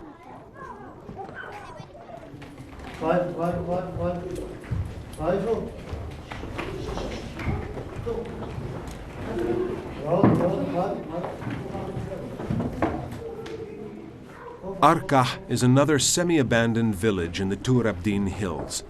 State-appointed teachers don't come here. This is Kurdish country, and people are afraid.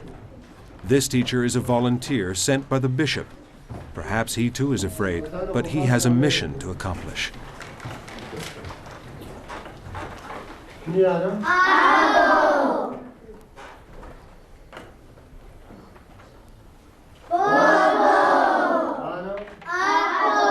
The children are learning their language. They know that when they grow up, their mission will be to pass it on to future generations.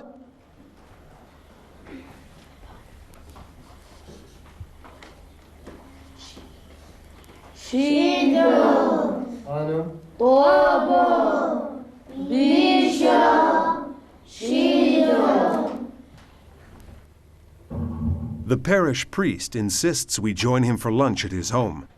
His eldest daughter prepares typical local dishes, and in our honor, the village Mukhtar joins the party.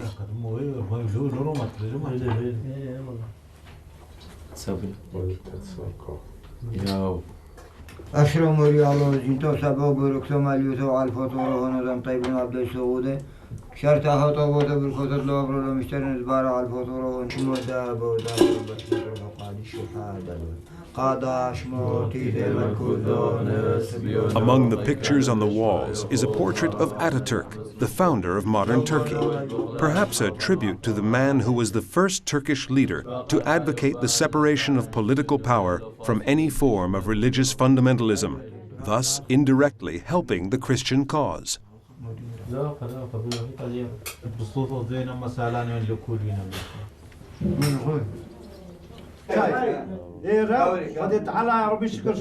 The parish priest of Keferdze also invited us to his house.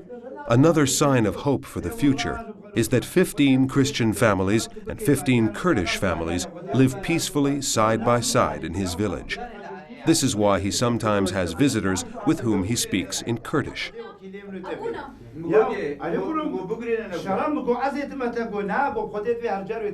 Among the photographs and pictures on the walls is a portrait of a young bishop, the current patriarchal vicar of the Syrian Orthodox Diocese in Germany. He was born in this village and was baptized by the same priest who offers us tea.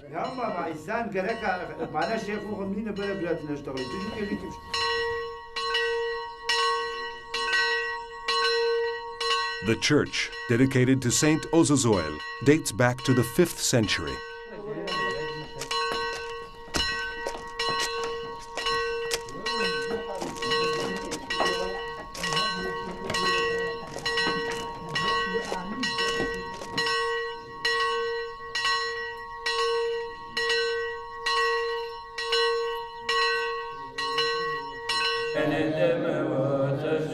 As always, the congregation is made up almost exclusively of women, children, and elderly people. There is little to keep young people here, and inevitably, they can't wait to move away.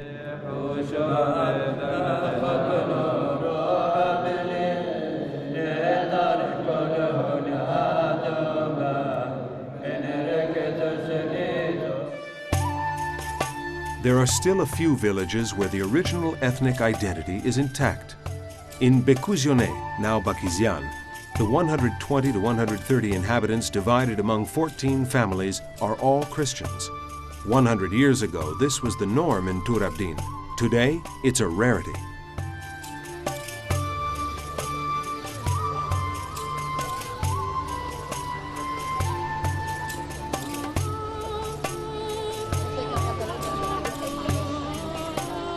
The village prepares for a celebration. In every house, women are busy cooking traditional dishes. Bread is made according to a centuries-old recipe using wheat flour ground with a mill that probably looks much the same as those used in Noah's time.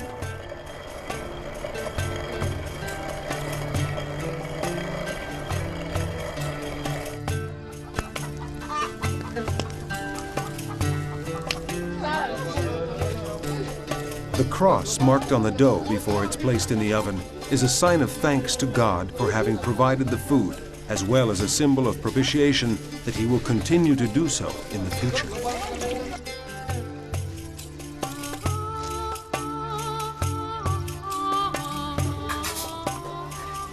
Easter eggs are decorated according to an age-old ritual.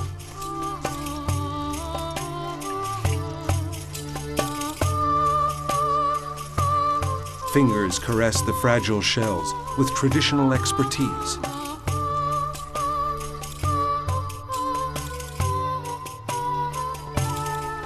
The eve of this celebration is no different to the eve of such celebrations anywhere else in the world.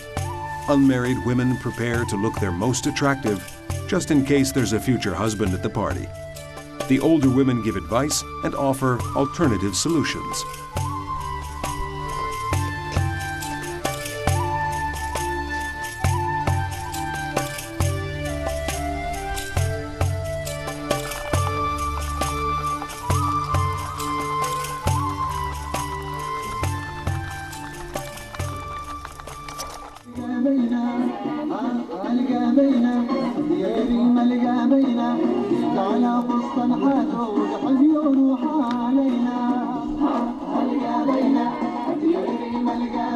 In this age of discotheques, drugs, and extreme forms of entertainment, in which the so-called advanced societies celebrate consumerism and the satisfaction of every human whim on the collective altar, a party like this serves as a reminder that, in the words of Jesus, "Blessed are the poor, for theirs is the kingdom of heaven."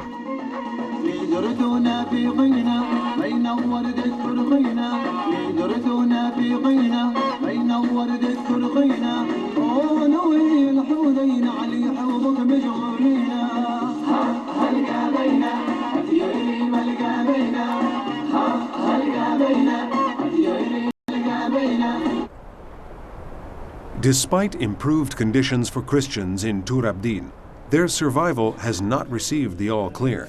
Danger may still lurk in the embers of fanaticism that constantly smolder in this region. The Syrian Orthodox Church is the institution that champions the cause of the Aramean population, and it does what it can.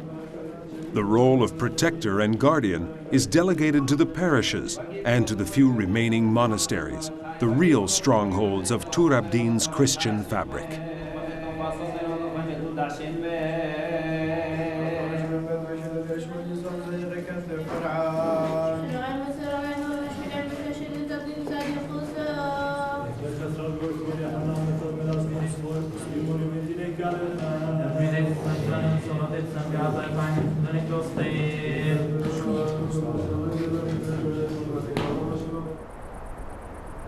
Ruins of monasteries that were active up until the turn of the 19th century are commonplace.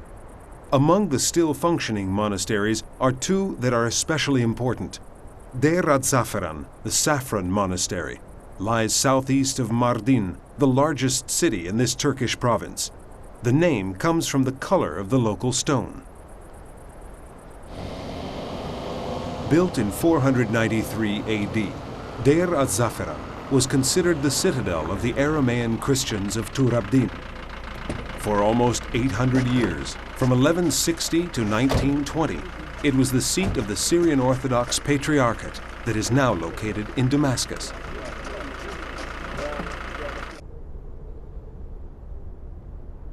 Today, only 2 monks live here. With the help of a handful of lay volunteers, they run a school for orphans and tend to the religious needs of the local congregation.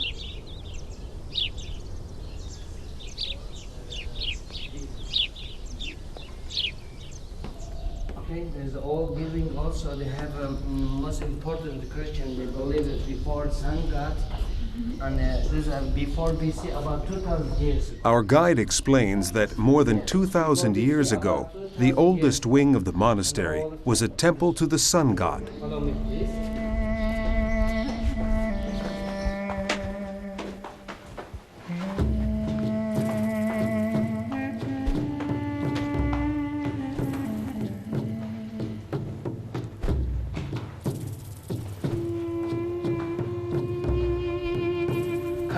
Come in, don't worry, come in.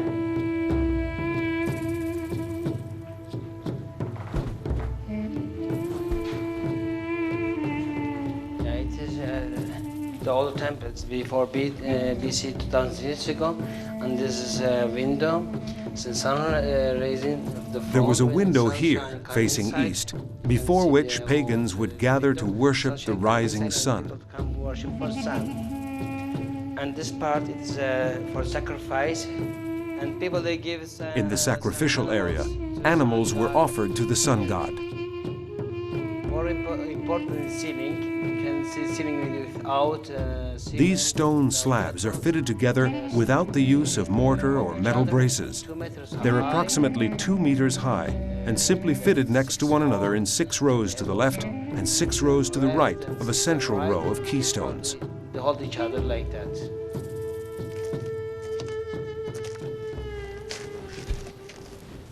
These doors are 300 years old. The doors of the crypt that houses the tombs of the patriarchs are 300 years old.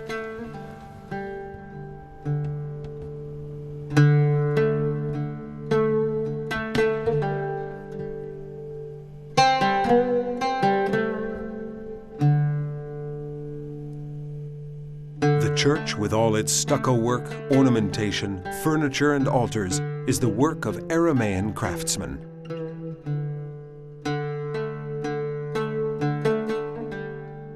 The Patriarch's throne used to be in Antioch.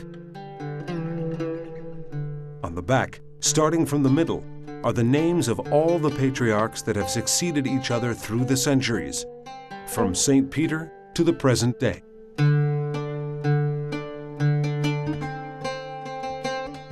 "300 years ago, these litters were used to take the patriarchs on long pastoral journeys along the rough, often hostile roads of Tur Abdin.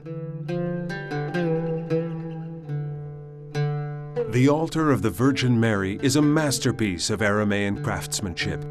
It's entirely made of walnut wood, joined without nails or metal braces. At the foot of the altar is a fragment of the mosaic from the cave of St. Peter in Antioch that dates back 1,600 years.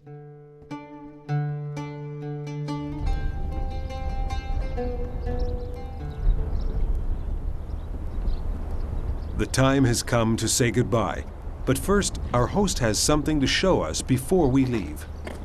Look, down is Syria, Damascus, Patriarch. And those were monasteries. Mor Yaakov, Virgin Mary, destroyed by the enemies of our faith because religion hatred.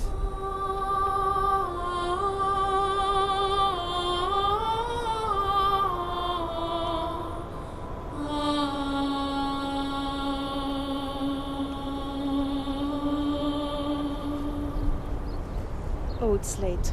We have to get going if we want to arrive to Mor Gabriel before it's dark. All right, because when come dark, Mor Gabriel, doors closed, right.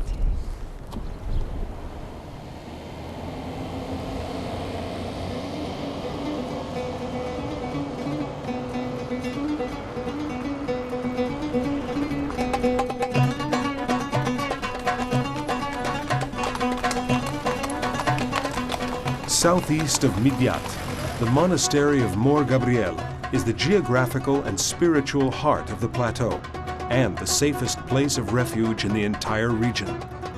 Founded in 397 AD, it's not only the oldest surviving Syrian Orthodox monastery in Turkey, but also the most active one.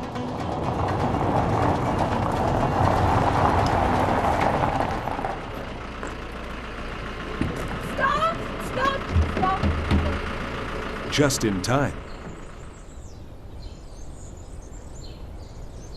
Every evening at sunset, the great iron doors are closed and will only be open again the following morning.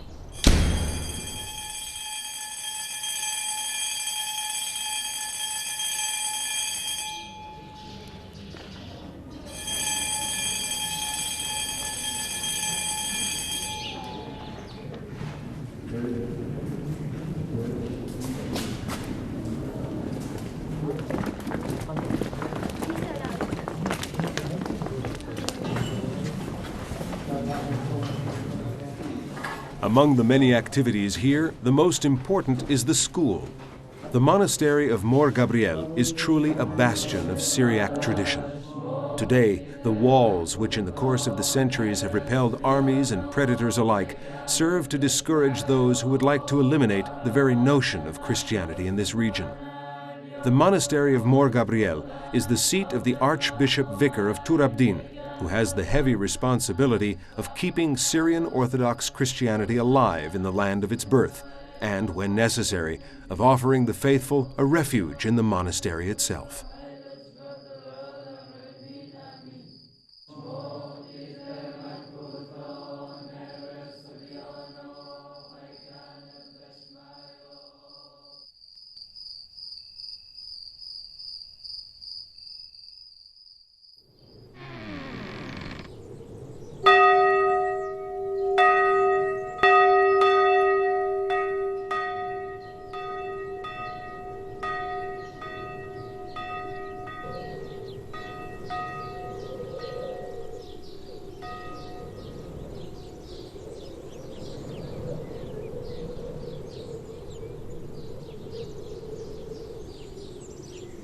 But where is everybody? Oh yes, of course. Today is Sunday.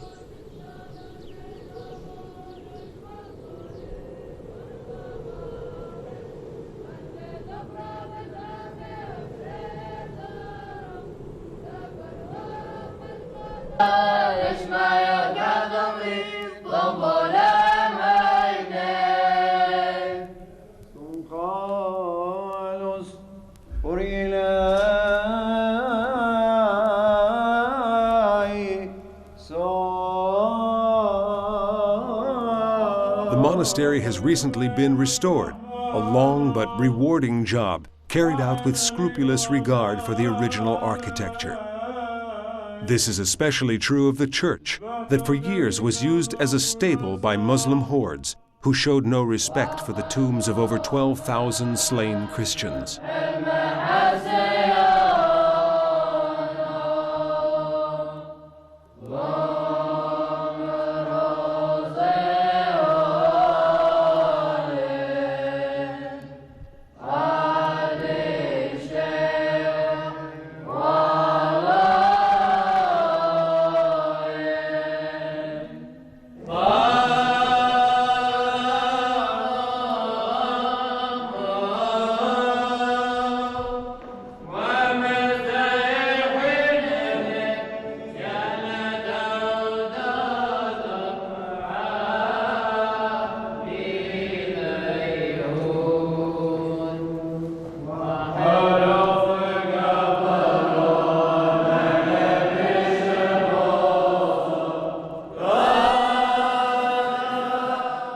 A few tombs, some mosaics, and the chapel of Mor Gabriel, the founder of the monastery, are all that survive of the original church.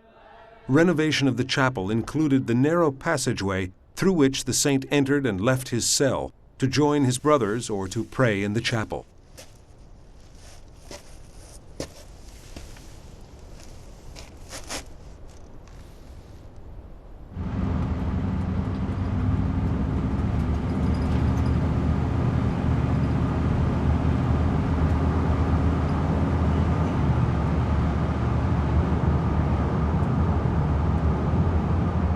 We bade farewell to the tranquility of Mor Gabriel and set out on the long journey to Iraq, the third country that, along with Syria and Turkey, made up the Arameans' homeland.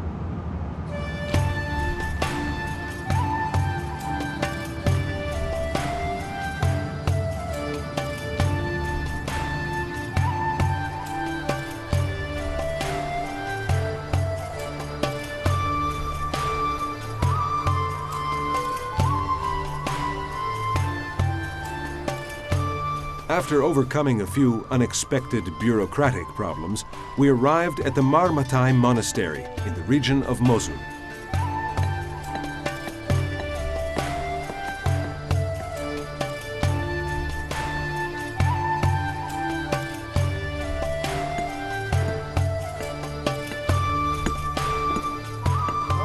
Renovation work is in full swing. Workers go about their business as we visit the chapel that houses the tombs of Marmatai and other saints.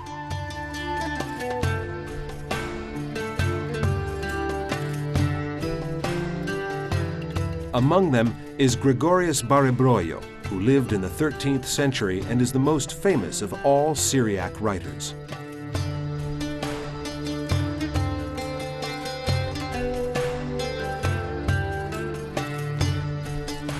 Mar Banam is one of Iraq's most impressive monasteries. It was built on the site where, in around 382 AD, Prince Banam was murdered with his sister Sarah and 40 other Christians by order of his father Sennacherib, Lord of Nimrod, who would not tolerate his children's conversion to the religion of Christ. The building is considered the finest medieval Christian monument in Iraq.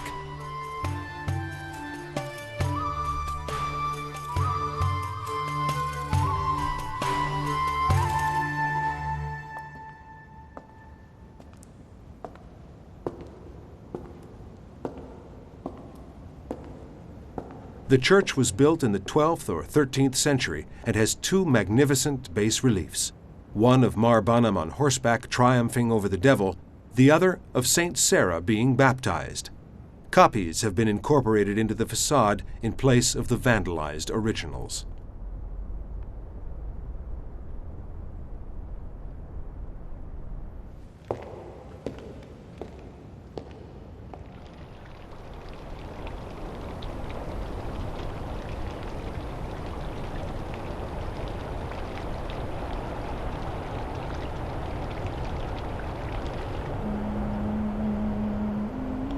Behind the monastery, on the actual site of the massacre, is a mausoleum that houses the remains of the two saints and the faithful who died with them while praying for the forgiveness of their persecutors.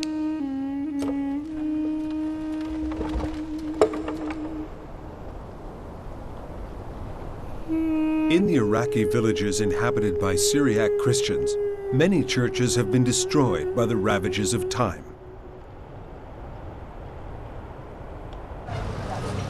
But, as in Perle, near Mosul, many new places of worship and community activity have been built in recent years.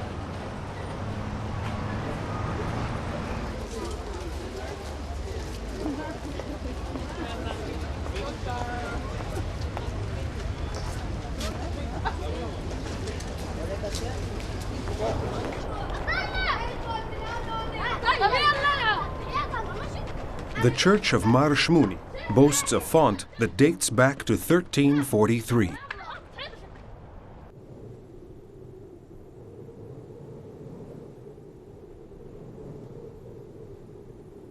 In Jerusalem, as we look over the rooftops and terraces on the slopes of the Hill of Zion, our attention is drawn to the little bell tower of St. Mark's Monastery.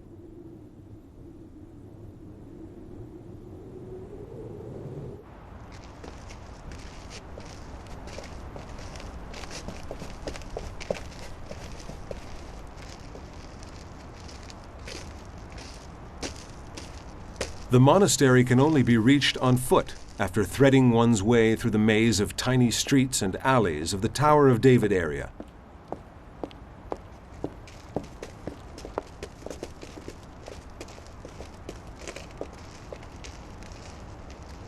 It was built on the ancient site of the evangelist's home. An inscription in medieval Syriac, discovered in 1940 to the left of the main entrance to the monastery's church, testifies to this. It reads, "This is the house of Mary, mother of John called Mark, proclaimed Church of the Holy Apostles and named after the Virgin Mary, Mother of God, following the ascension to heaven of our Lord Jesus Christ, restored after the destruction of Jerusalem by Titus in the year of the Lord 73.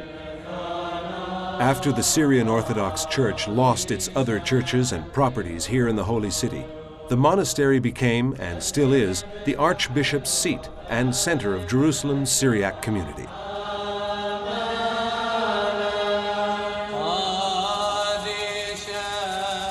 Tradition holds that this painting on leather of the Virgin and Child, of which a number of copies can be seen in many famous sanctuaries, is in fact a true portrait of Christ's mother, painted by St. Luke. Syrian Orthodox Christians are also present in Bethlehem. This Syriac church stands beside the spot where tradition has it that the three wise men rested while following the star.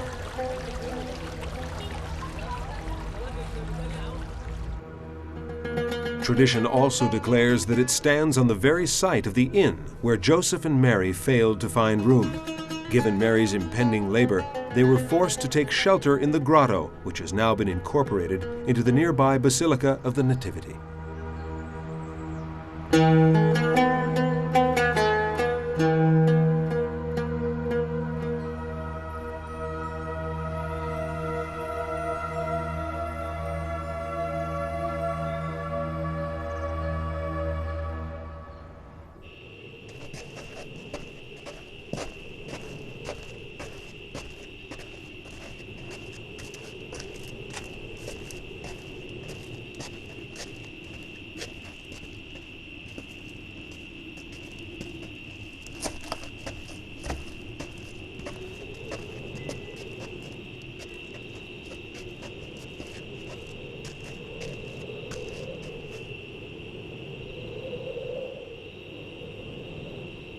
The only way to reach the monastery of Mar Musa, or St. Moses the Ethiopian, is on foot.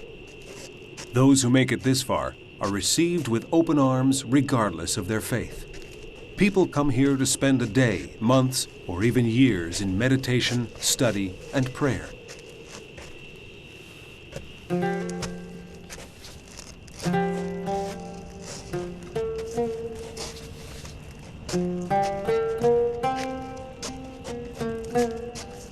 No wonder that the small resident community, a fine example of fraternal heterogeneity, is in a state of constant flux. An important Syrian Orthodox monastery for centuries, in the 19th century, Mar Musa changed hands and eventually fell into ruin. Now, run by the Italian Jesuit who was the power behind the renovation work, it's become a place of ecumenical hospitality to enhance the mutual understanding that embraces all Christians, no matter which confession they belong to, and to extend it to include Muslims and followers of other religions. Tradition says that the monastery was founded by an Ethiopian who traveled through Egypt and Palestine and settled in Syria, where he lived as a hermit and died a martyr.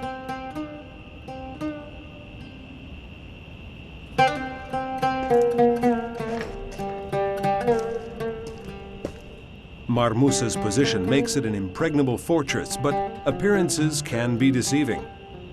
It's open to all people of goodwill who can make the long and arduous 800-meter climb.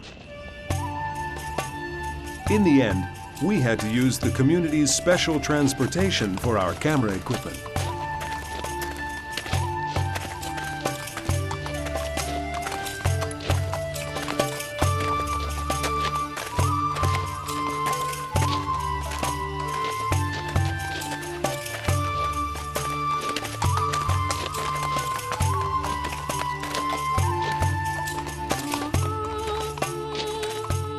The terrain around the monastery is barren and inhospitable, traversed by tracks that are as difficult as the proverbial path to heaven.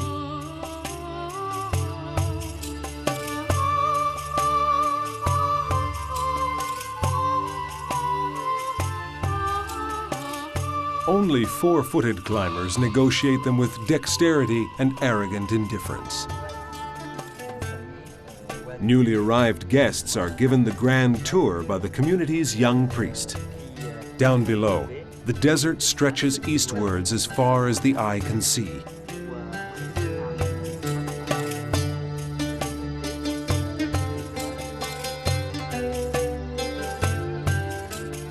Among the many interesting sights are the caves where the monks once lived. Rain collected in large cisterns was their only source of water. Some of the caves have been converted into cells to host guests. Recently, the number of visitors has been growing steadily, and the construction of additional guest quarters is already underway. The monastery dates from the 4th century, but it took on its current shape in the 15th century when it became an important Syrian Orthodox cenobion. In 1982, it was in a seemingly irreversible state of ruin.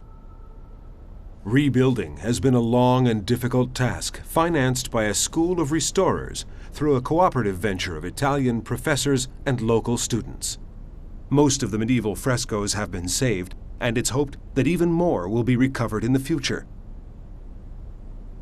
Among the frescoes, a large Last Judgment occupies the entire west wall.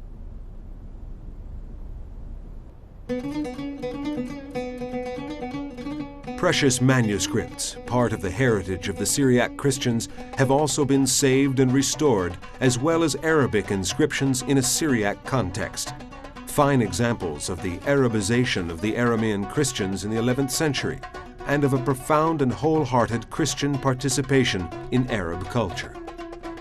In fact, small groups of Arab pre-Islamic Christians, the result of 14 centuries of side-by-side coexistence, are still today Christians within a church based on the Syriac culture. Thus, the renovated monastery now safeguards a historic, cultural, and spiritual heritage within the greater scheme of Christianity as a whole.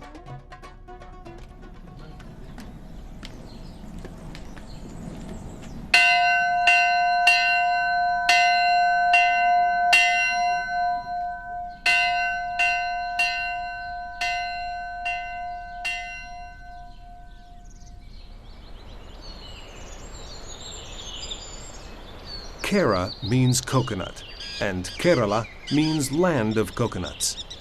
At the southernmost point of India, the Aramaic heritage of the Syrian Orthodox Church dates back to the time when Thomas the Apostle landed here to spread the gospel message.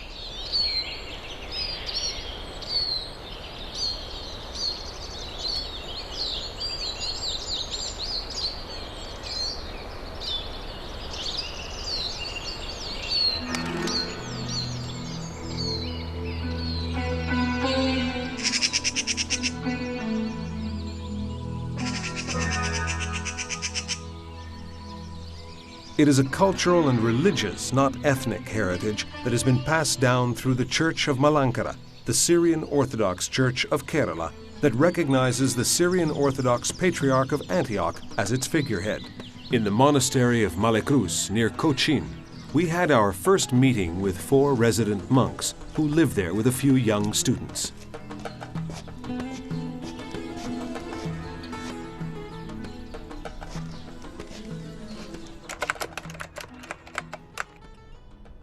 Three monks, including the abbot, were educated in the seminary. The fourth is an ex-clerk of the Indian Post Office who, at the age of 40, felt the call of the Lord. He answered by giving up all his worldly goods and joining the monastery, where he has been living for over 20 years.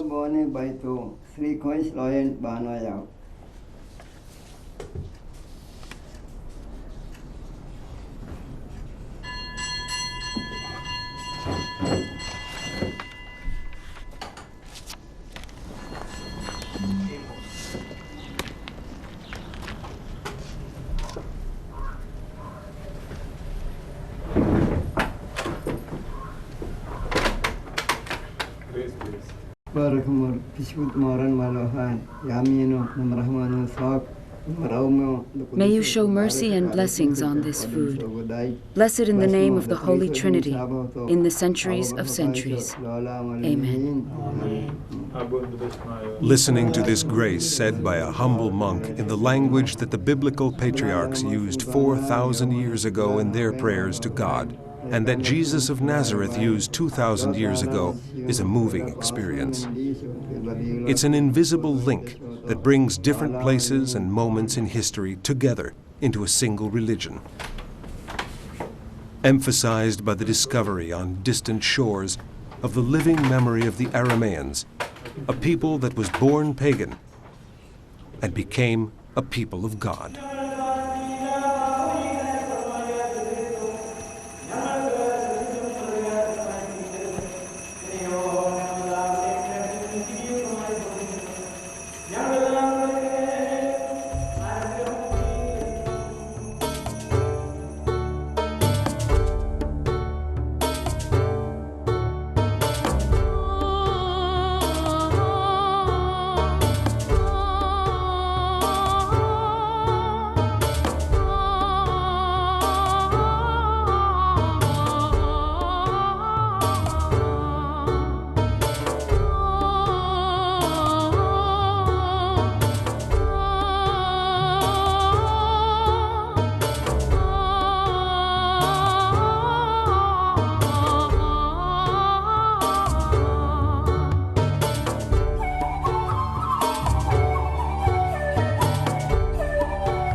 At the dawn of Christianity, in the 4th year after the ascension of Christ, Peter, the Prince of the Apostles, founded the first Christian church here in Antioch, modern-day Antakya.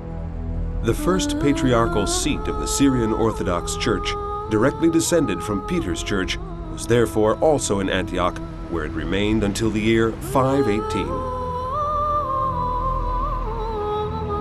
The seat of the church was then moved to various monasteries of Mesopotamia. The last was Deir Zafiran, which remained the official seat of the Patriarchate for nearly 700 years, from 1293 until 1932.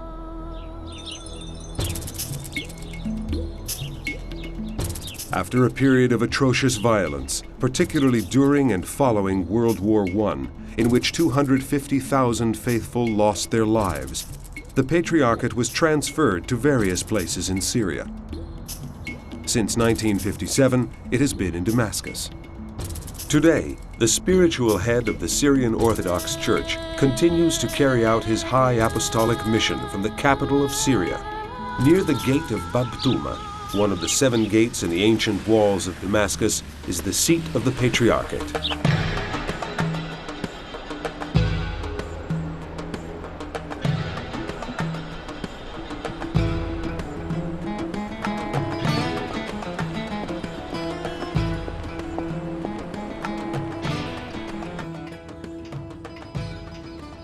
The current Patriarch, His Holiness Moran Mor Ignatius Zaka I, is 122nd in a line that starts with St. Peter.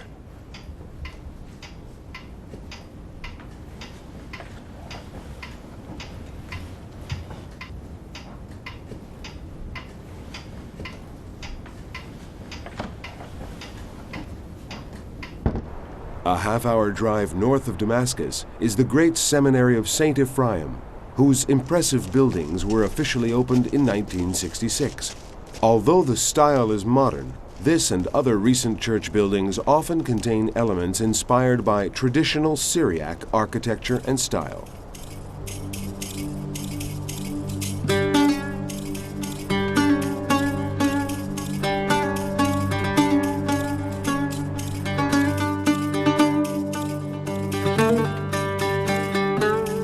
One example of this is the new monastery of St. Mary near Hasake in eastern Syria. It has only recently been finished.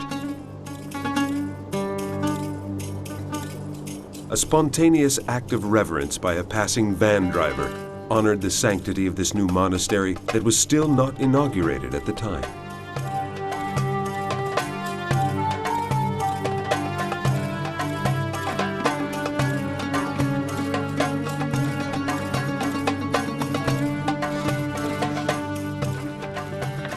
The language of the Syrian Orthodox Church is Syriac. Along with Palmyrene, Nabatean, Mandaic, and the Jewish Aramaic dialects, Syriac is the legacy of Aramaic, the language of Jesus and the Apostles.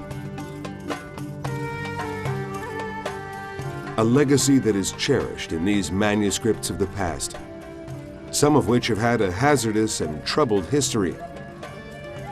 So much so that it's a sheer miracle that a part of these, some of them 15 centuries old, have reached our own times.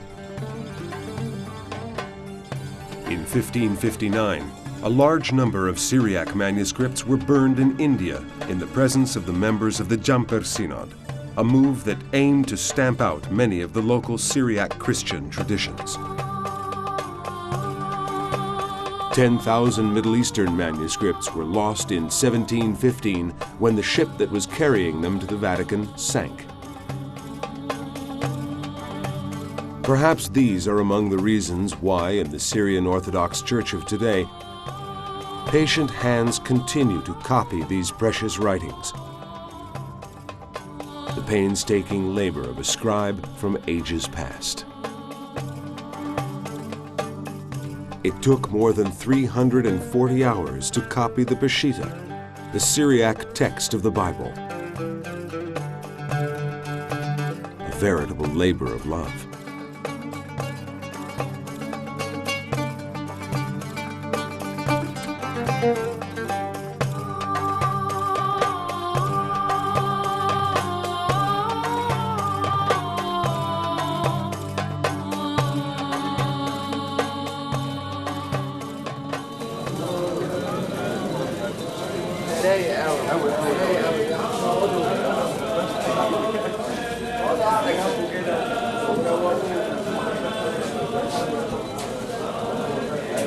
Here in the cave church of St. Peter in Antioch, the final liturgical ceremony of a synod of Syrian Orthodox bishops is being held.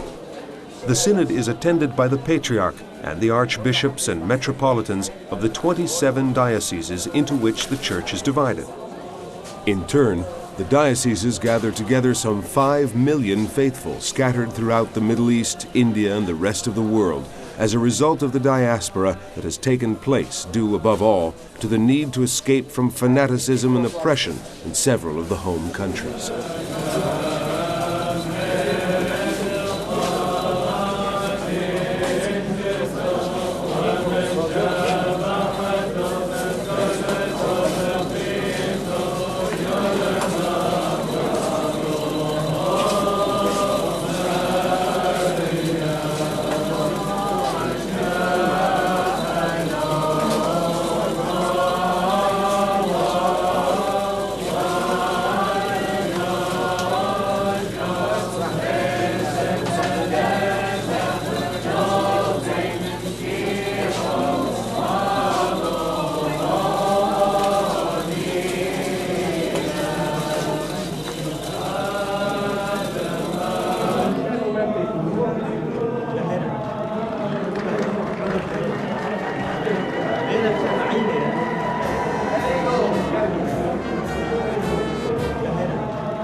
When the solemn ceremony is over, the Patriarch and the bishops receive the respects of Christians who have come from all over the world to attend this rare event.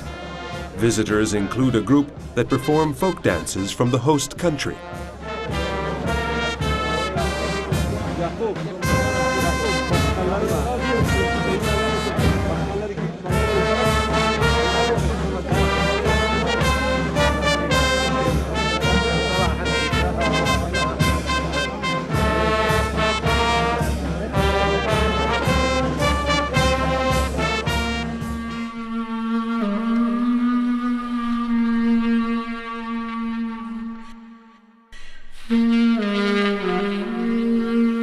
From the end of the 19th to the mid-20th century, thousands of Syrian Orthodox Christians emigrated to North and South America, Europe, and to Australia.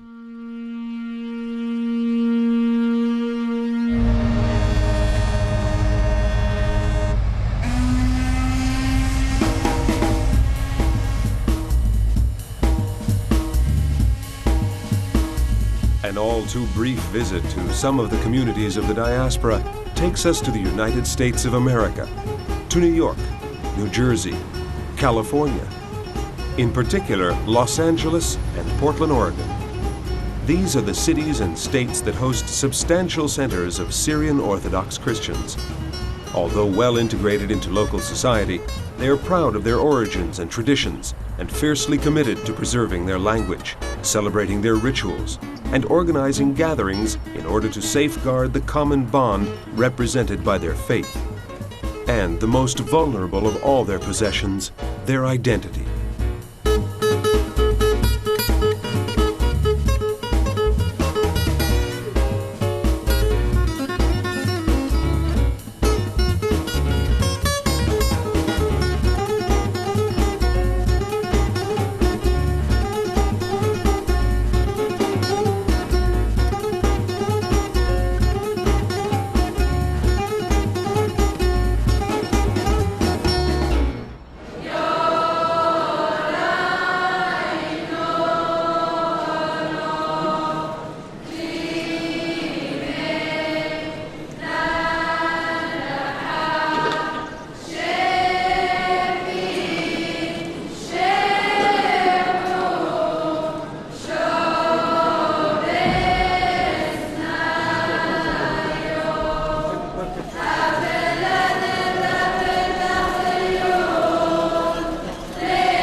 be a mockery if, after escaping near annihilation in its countries of origin, this people were to succumb to the different customs of their host countries and a higher standard of living that could dull or even wipe out altogether an age-old cultural identity.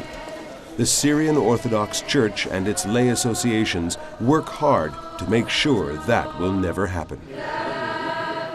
The religious communities are subordinate, through their bishops, to the authority of the Patriarch, but the lay communities are independently organized and sponsor meetings and rallies born of individual and collective initiatives. Syriac cultural associations and lay communities are grouped into federations, which in turn belong to an organization that unites and represents them all, the SUA, the Syriac Universal Alliance. The SUA was established on July 16, 1963, in New Jersey by the Syrian National Federation in Sweden and the American Aramean Associations. The founders' goals were to have an international organization able to protect the rights of Syrian Aramean individuals and the Syrian Aramean community all over the world, to preserve the language and Aramean traditions and heritage, and to instill in Syrian Arameans the consciousness of their identity and roots, as well as to ensure their freedom and equality on a par with other peoples and nations.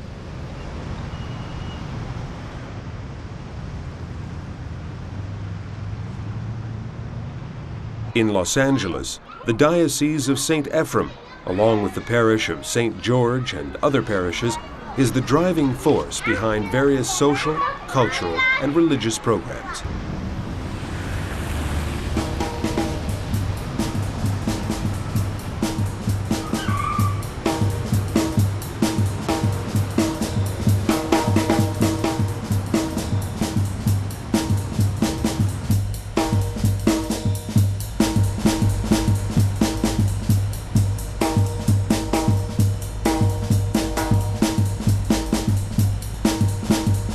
Portland, Oregon.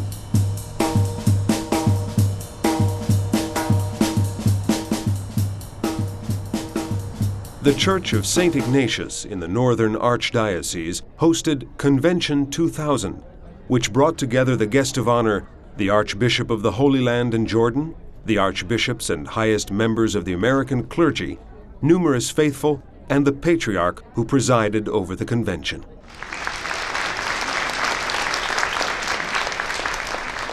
The program called for a series of educational, cultural, and social events. The theme of the convention was a phrase from St. Paul's letters to the Hebrews in which he says, "Jesus Christ is the same yesterday, today, and forever." The convention featured many speakers, debates, concerts, and the closing celebration of the Divine Liturgy by the Patriarch.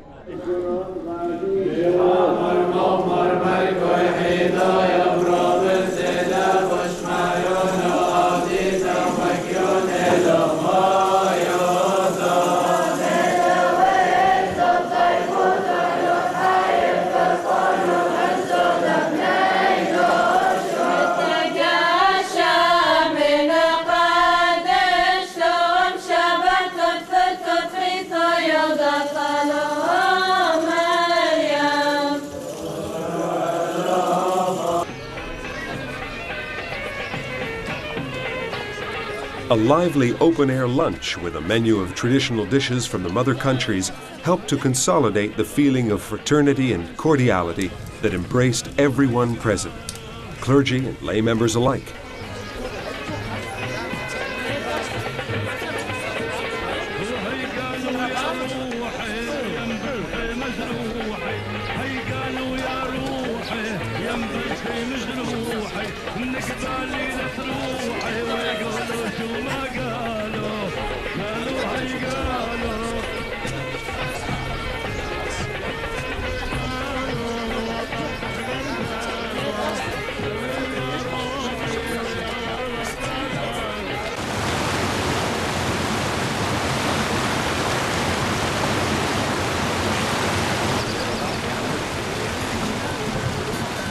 A boat trip on the Columbia River, during which the Patriarch, the bishops, and the faithful enjoyed themselves together like old friends, provided a fitting finale for the Portland Convention 2000.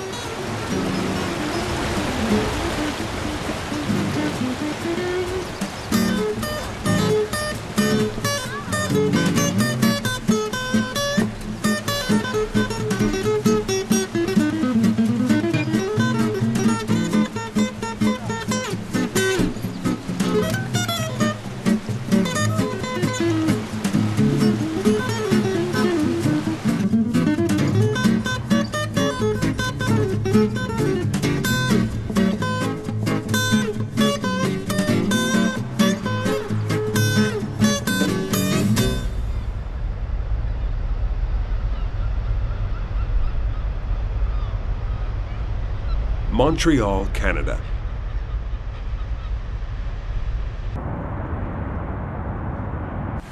Monuments, quaint neighborhoods, flashy storefronts, bustling tourist spots, and the many other attractions in this cosmopolitan city would seem to make it an unlikely place to find traces of the Syrian Orthodox religion. Nevertheless, not far from Notre Dame Cathedral, there is more than one Syriac church here.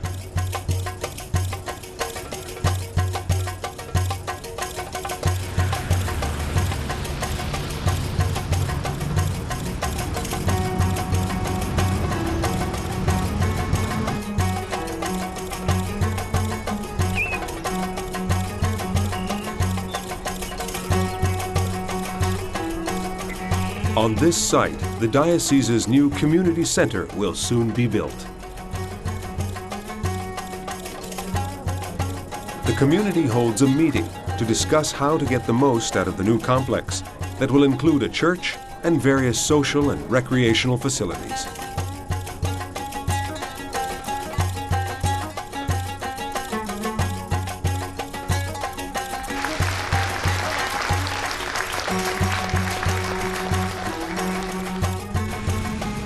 Most of the Syriac Christians in this community come from Lebanon, and many of them are in the restaurant business. The Cedar of Lebanon, the national symbol of their country of origin, stands side by side with signs advertising kebabs.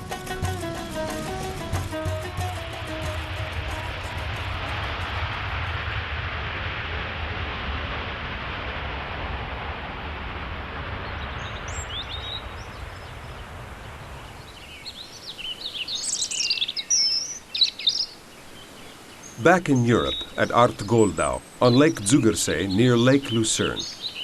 Here, an old Franciscan monastery, bought and restored by the Archdiocese of Central Europe, has become the main monastery and point of reference for all the Syriac people who have settled in the cantons of the Swiss Confederation. The Patriarch came in person to consecrate the church.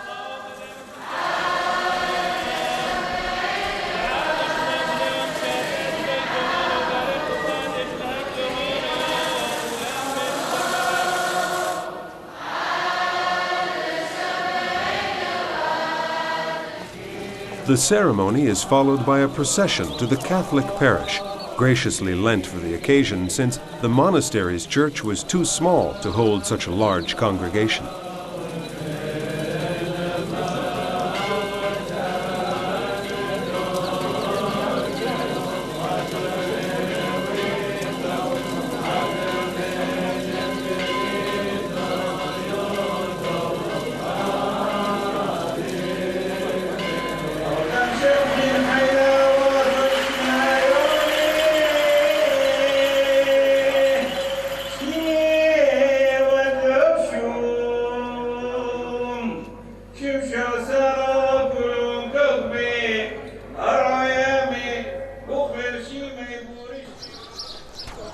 Gathering around a communal table, sharing typical ethnic foods, is a treasured ritual for the Syriac people.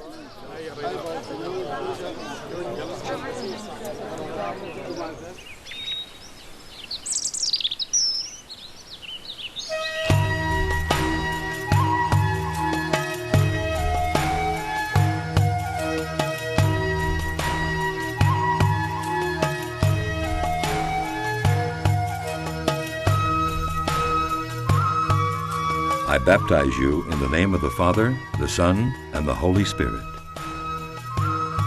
In another Swiss church, a baptism celebrated according to the rigorous Syriac ritual welcomes Marcus Jakub Halef into the community. In Siebnen, in the canton of Schwyz, the president of the Association for Syro-Aramaic Culture commemorates the memory of the famous Archbishop Philoxenus Johannum Dolabani, who died in 1969. An orator, translator, poet, and author of more than 70 books, the Archbishop was a shining example for Syrian Christians of his generation and remains so for those who remember and revere him today.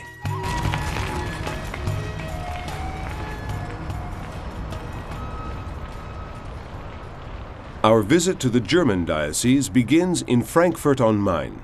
Once part of the Central European Diocese, this diocese has been independent since 1997 and is now one of the most important in Europe. Our first meeting with them takes place, naturally, in one of the many Syrian Orthodox churches. Living in Germany today are more than 55,000 Syrian Orthodox Arameans, most of whom are originally from Tur Abdin, with some 3,000 from Syria, Iraq, and Lebanon.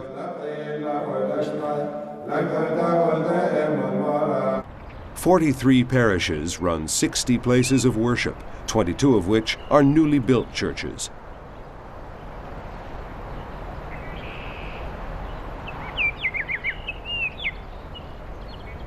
The Church of St. Gabriel in Kirchart, with its fine architecture, its icons, and its frescoes, is famous as the most beautiful Syrian Orthodox church in Europe.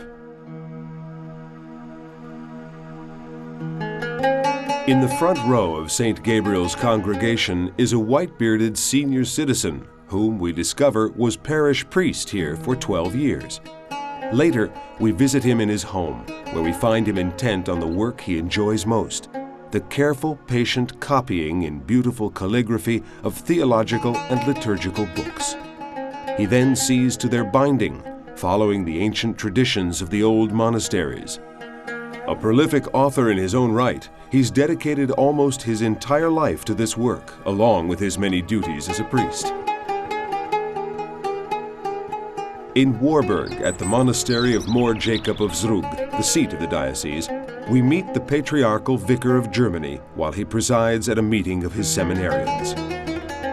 As in all the countries of the diaspora, Syriac Christians in Germany are represented by two basic entities: the Syrian Orthodox Church and the Lay Federation of Arameans. The federation was begun in 1985 by forming a first group of 10 Aramean cultural associations. There are now 40 of these groups. The federation, independent of all political parties, represents the Aramean people in Germany and is charged with caring for the cultural, social, and political needs of the Syriac Aramean community. Among its main activities is the publication of a magazine entitled Mardutho de Suryoyo, Aramean Culture, which provides its readers with news and information of interest to their particular sensibilities. They also promote and organize events which may be cultural, recreational, or have to do with community welfare. These events create the opportunity for the Aramean people to gather together and to strengthen the bonds of mutual understanding and solidarity in the spirit of their oldest, most cherished traditions.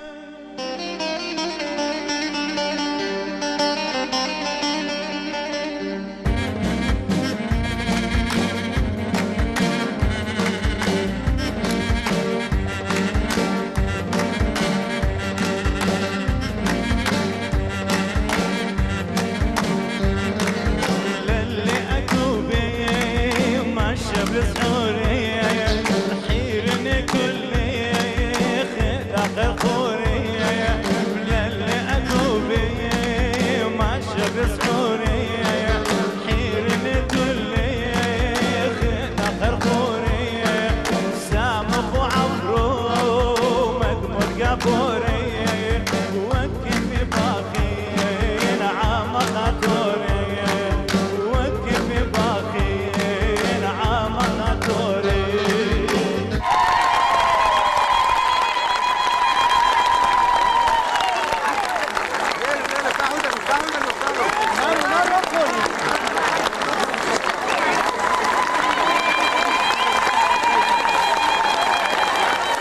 Every now and then, there's a really special occasion, such as this consecration of a new church in Augsburg near Munich, performed by the Patriarch, ever ready to come to the call of his flock wherever and whenever it needs him.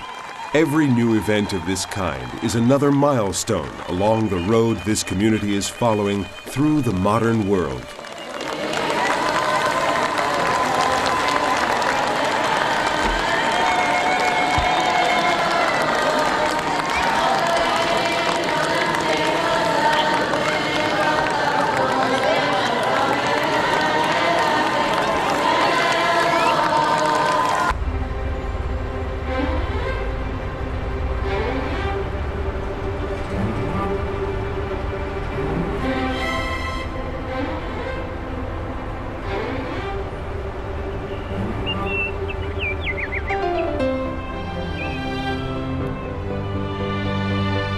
In Holland, the Church of Our Lady in Amsterdam welcomes us to the Archdiocese of Central Europe.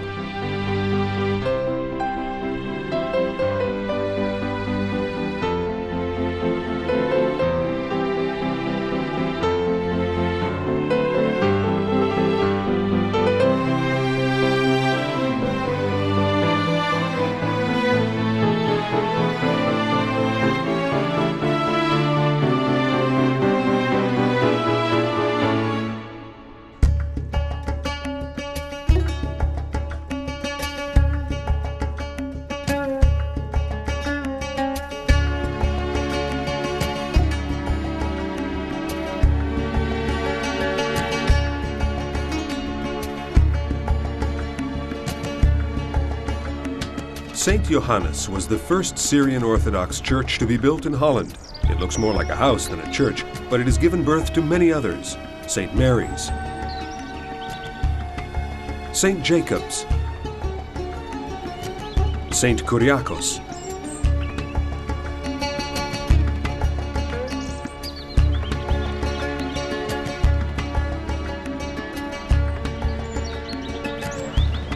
and More Ignatius, where we attended Sunday Mass, celebrated by the Archbishop.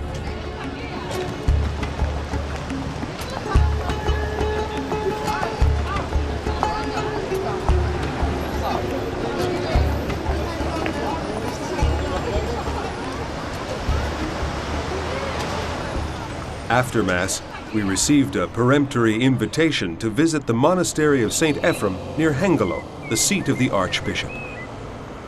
The tranquility that pervades the monastery has a pleasing effect on the soul.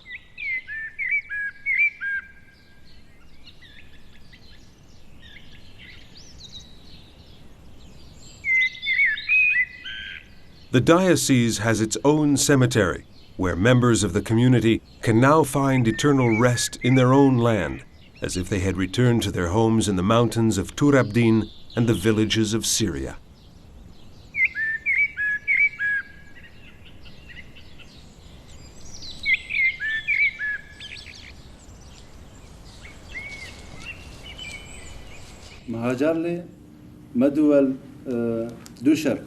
The Federation of Syriac Christian Organizations of Holland is a cornerstone of the Aramean social fabric. It keeps abreast of the progress made by members, many of whom have become prominent citizens in their Dutch communities. Syro-Arameans are active in import-export and industry.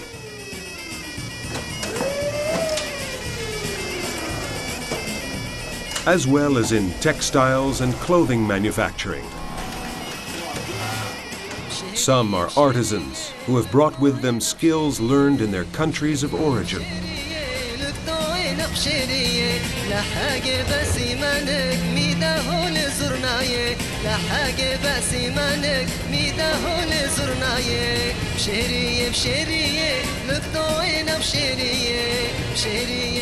Others are in the restaurant and catering business, in which they have achieved significant success.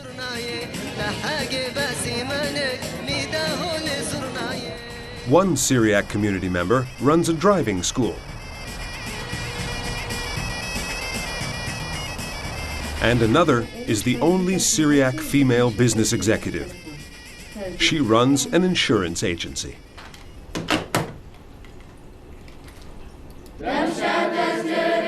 However, the community's songs and music remain the same as those played in the villages of Syria, Lebanon, Turkey, and Iraq.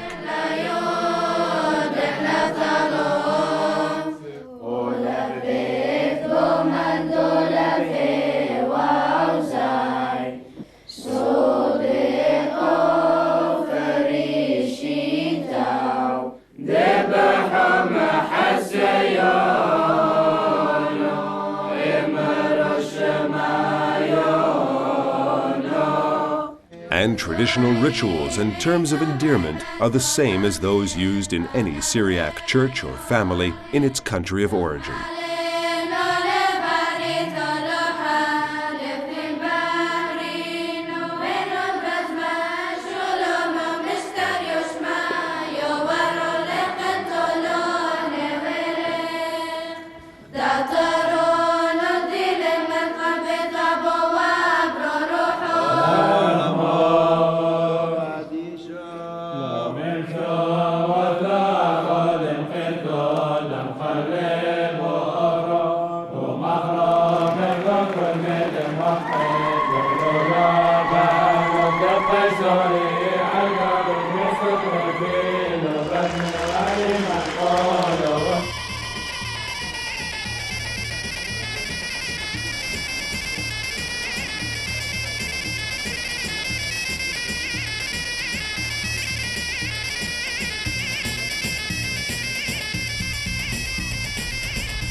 Sweden.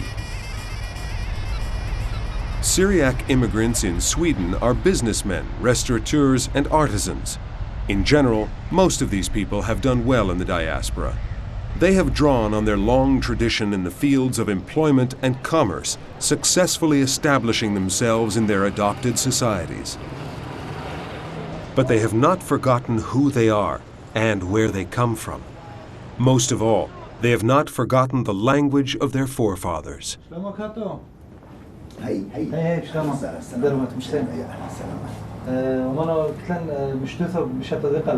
This professional photographer is talking in Syriac to a customer, a fellow Aramean, living proof of the community's pride in its cultural heritage.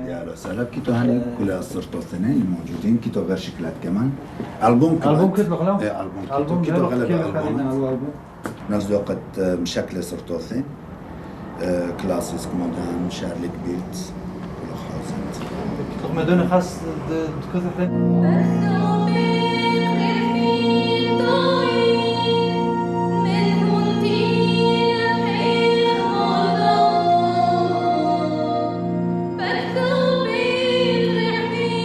The Syriac Christians in Sweden are represented in a number of different churches. The Eastern Syriac Church, the Syriac branch of the Melkite Church, the Syriac Maronite Church, the Chaldean Church, the Syriac Catholic Church, the Protestant churches, and of course, the Syrian Orthodox Church, where most of the faithful congregate.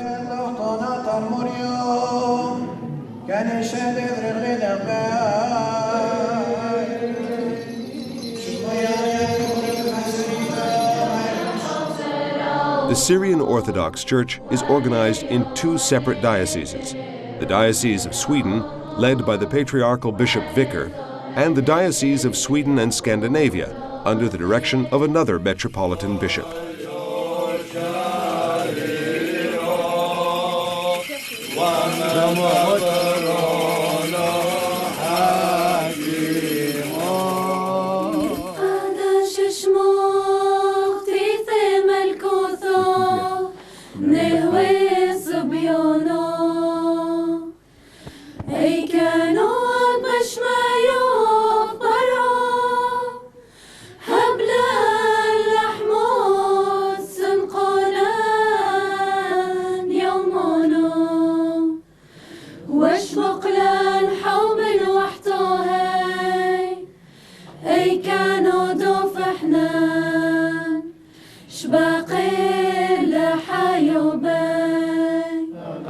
Altogether, the Syrian Orthodox Christians in Sweden total more than 40,000.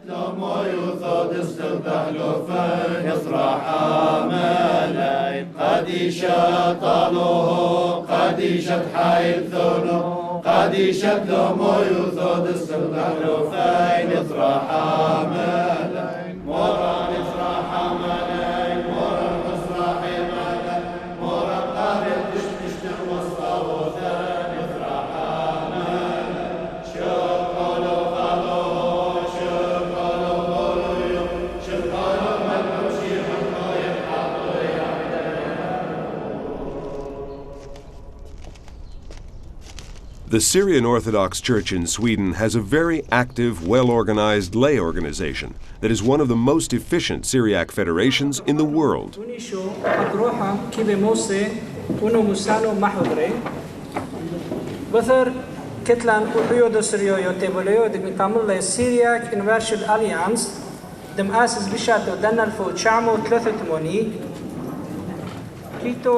The lay commitment is very strong. With the Church's support, it promotes social and cultural activities that serve to unite the entire community and to stimulate exchange and collaboration between the different countries of the diaspora. By providing more in-depth understanding of the history of the Aramean people, it aims to ensure that the Syriac Christians scattered throughout the world will not lose their identity or their cultural heritage to the material affluence and religious agnosticism that increasingly characterize the wealthy societies which these Christians have joined. Sports-related activities are also used to promote the community's social and cultural well-being. The Syriac Federation's soccer team is among the top teams in Sweden's second division. Along with sporting activities, the Syriac Youth Federation, founded in 1992 and one of the initiators of SAYEK, Syrian Aramean European Youth, is now one of the largest youth organizations in Sweden, with 30 member associations and almost 10,000 members. Its main aims are to give Syrian youth a platform to safeguard their cultural identity and background, and help them integrate into the society of their host country without losing their traditional values.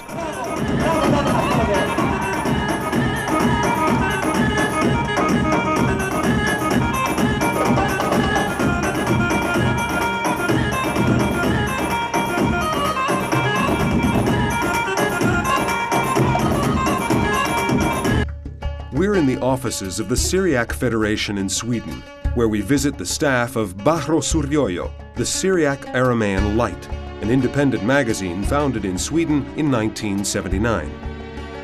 This publication follows the most important Syriac Aramean activities in Sweden and in the rest of the world.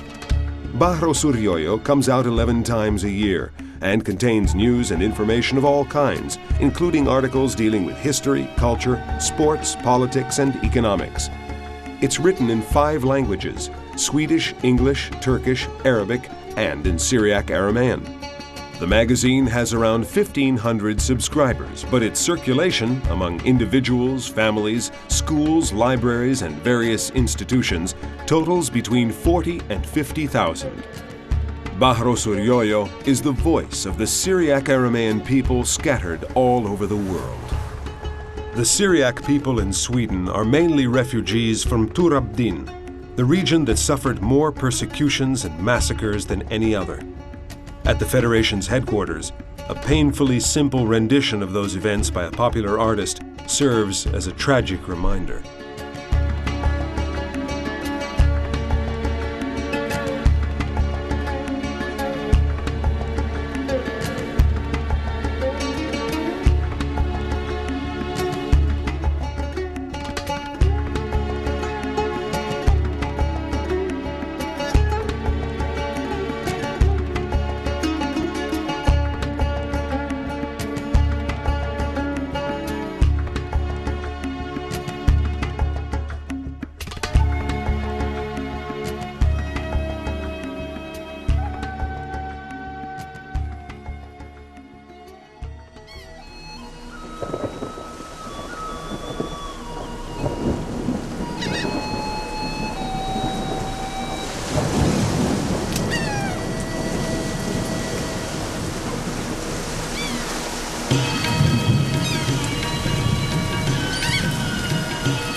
India deserves its own chapter, or rather Kerala, the southernmost tip of the subcontinent where the Syriac Christian community flourishes in numerous branches. According to local tradition, St. Thomas landed here in 52 AD, founding the first Christian community. In the 1st century AD, there was a considerable amount of trade between South India and the Roman Empire. Therefore, such an early arrival of Christianity in South India is perfectly plausible. At various later times, in the mid-4th century and in the 9th century, there are records of the arrival of Syriac Christians from the Middle East. The first were 72 families from Edessa in 354 AD. Today, there are as many as 8 different churches which are heirs to the Syriac tradition. One of the largest of these is the Syrian Orthodox Church of Malankara, Malankara being an older name for Kerala, with some 2 million faithful, having the Syrian Orthodox Patriarch of Antioch as their supreme spiritual authority. The stories of St. Thomas, depicted in many of the churches dedicated to him, tell of his arrival in India, of his preaching, and of his martyrdom, which links the Church of Malankara to the martyrs of all Christian churches. Syriac inscriptions often report details of important events in local history.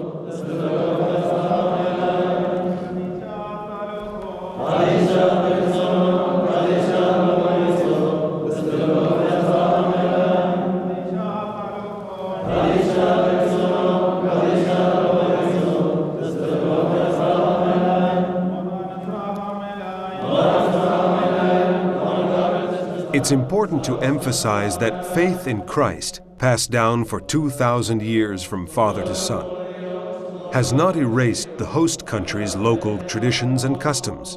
On the contrary, many have been absorbed and integrated into the Church's rituals as spontaneous prayers and a sign of the people's true devotion.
St. Mary at Kothamangalam is the oldest church in Kerala.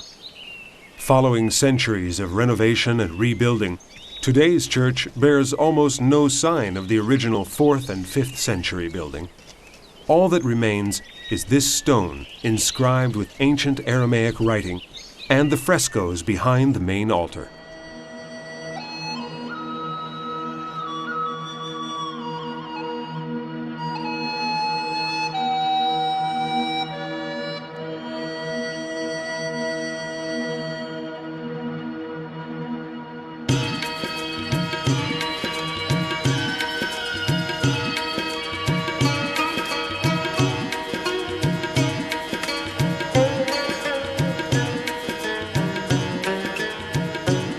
Syriac origins, however, are clearly visible in this painting and in other details. This church has a congregation of 1,000 families and is considered the cathedral of the Diocese of Angamali. Angamali's 400,000 members make it the world's largest Syriac community. There are 625 parish churches in Kerala, grouped into 11 dioceses. This is the Church of St. Mary at Tirupunitura.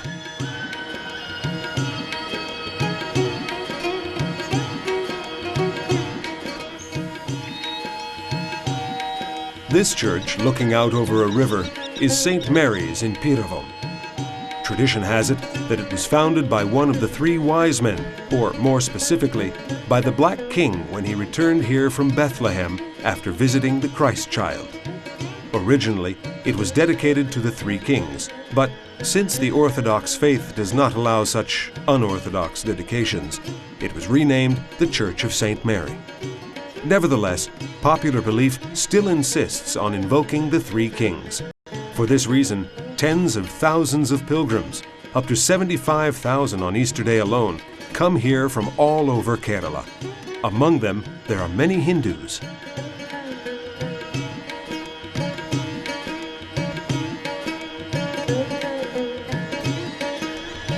St. Mary's at Angamali is over 1,000 years old. There are several important paintings here, one of which depicts St. Thomas being presented as an architect to a powerful merchant.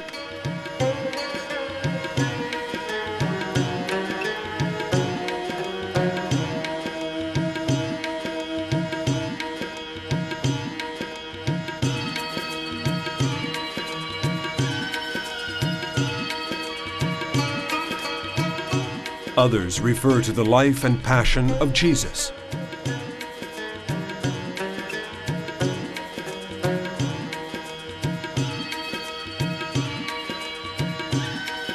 On the southern side, there is a Last Judgment. In the past, this was the mother church of Kerala. That's why it houses many tombs of bishops, and why the leader of the Syriac church in India, with the title Archdeacon, is buried here. The church of Mor Sabor and Mor Afrot at Akaparambu is even older. These 2 holy men and fathers of the church came to Kerala in 822 and built the church in 825. After the immigration of the 72 families from Edessa in 345, their arrival heralded the 2nd migratory wave of Syriac Christians from the Syriac linguistic area. The 2 saints then went on to found many other churches in Kerala that were known as Kadisha churches, from the Syriac word meaning saint or churches of saints.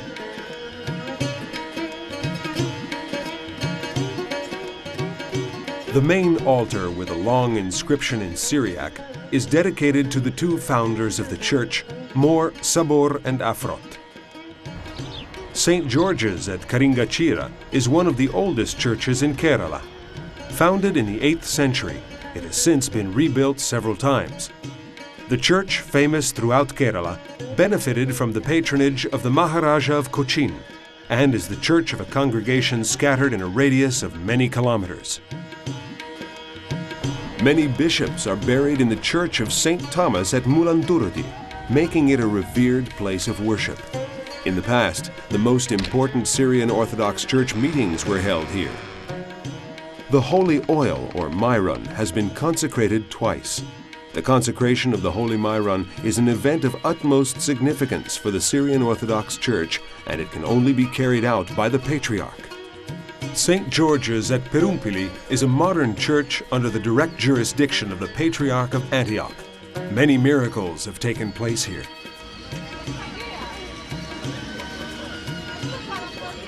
The Church of St. Mary at Kurupumpadi is the largest parish in Kerala. About 3,000 families belong to this congregation.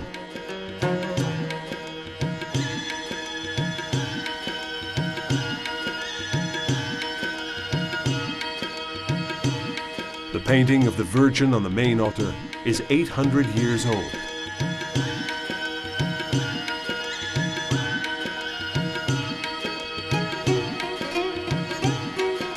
The baptismal font, carved from a block of granite, as is often the case in churches here, is splendidly decorated with curious sculptures inspired by Hindu mythology.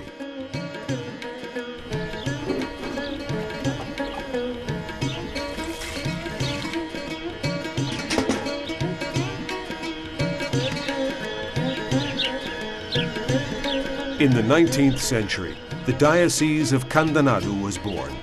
This was its cathedral. The first church was built in the 8th century and was rebuilt in the 14th century.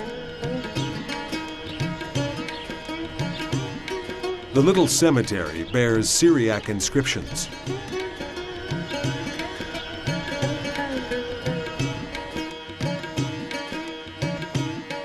Inside are the tombs of bishops, founding fathers, and patrons. Among them, Mor Toma IV, who was the head of the Syrian Orthodox Church in India.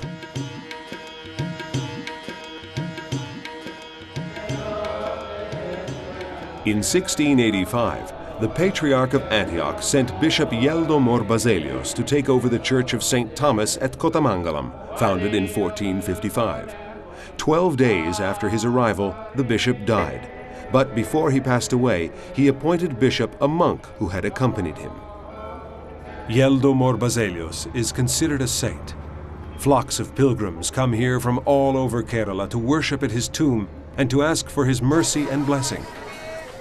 It's a veritable feat of organization to cook food in such great quantities for free distribution to the pilgrims. Every Saturday, many families come here to baptize their children, who, often in honor of Yeldo Mor Baselios, are christened Yeldo. Elephants, the symbol of Kerala, often participate in celebrations at the sanctuary.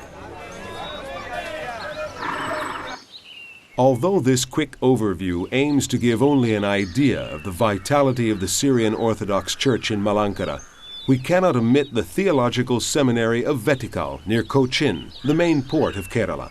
This is one of the most important institutions run by the Syrian Orthodox Church in all of India.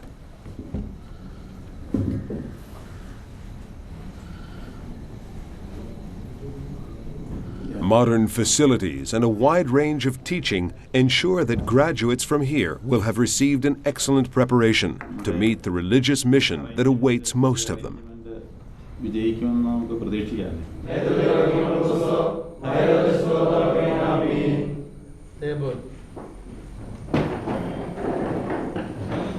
Lesson number 10 about work. Or common, com, or komen, comtun, comten, comin, or comnet.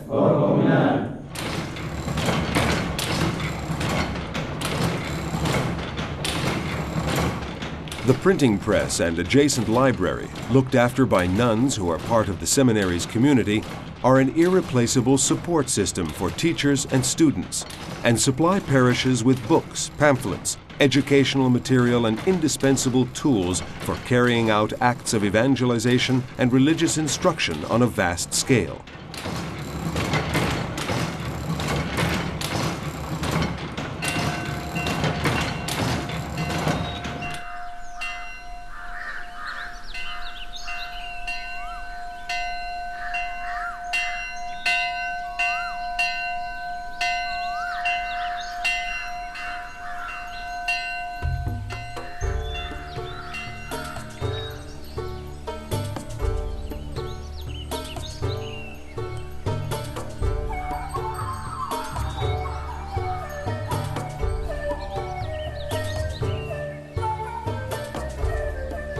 The seminary in Vetikal, with the seminary of the Diocese of Knanaya and the St. Ephrem Ecumenical Research Institute in Kottayam, is a fundamental institution of Syriac culture and tradition in India, and is among the most efficient and respected in the world.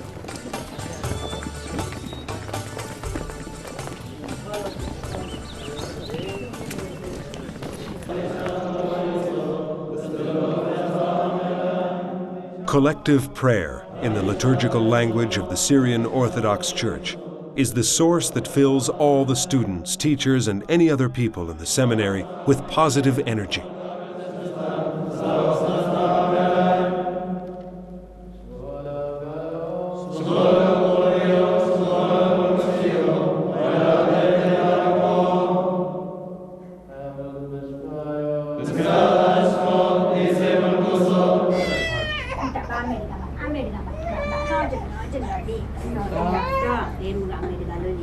This child doesn't speak Syriac yet.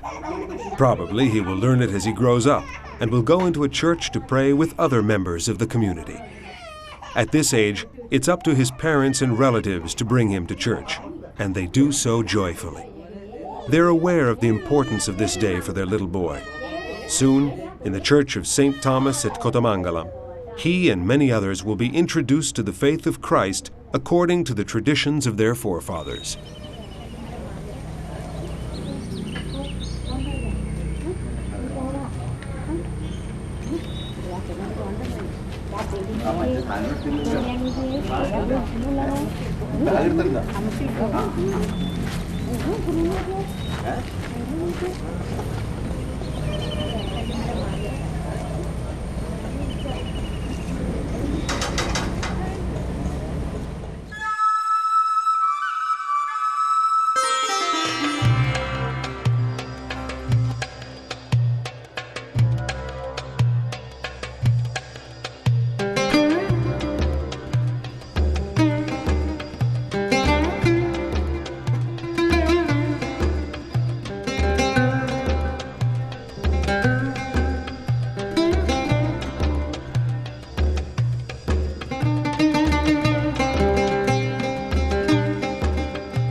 This Saturday, we'll see the baptism of at least 100 children.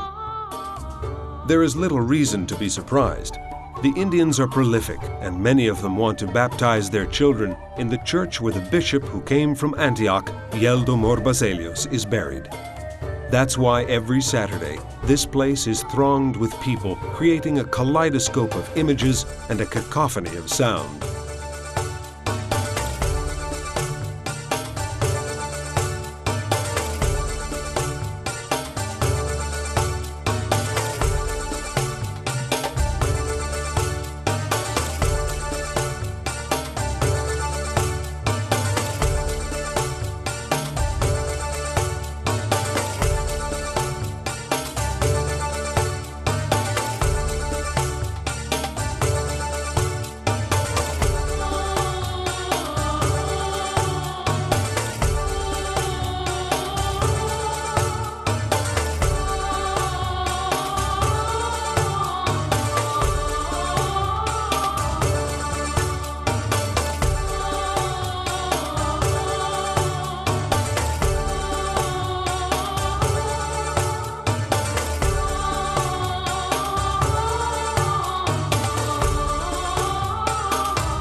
knows how many of the little boys who have been brought here to be baptized today will go home bearing the name of the holy bishop Yeldo.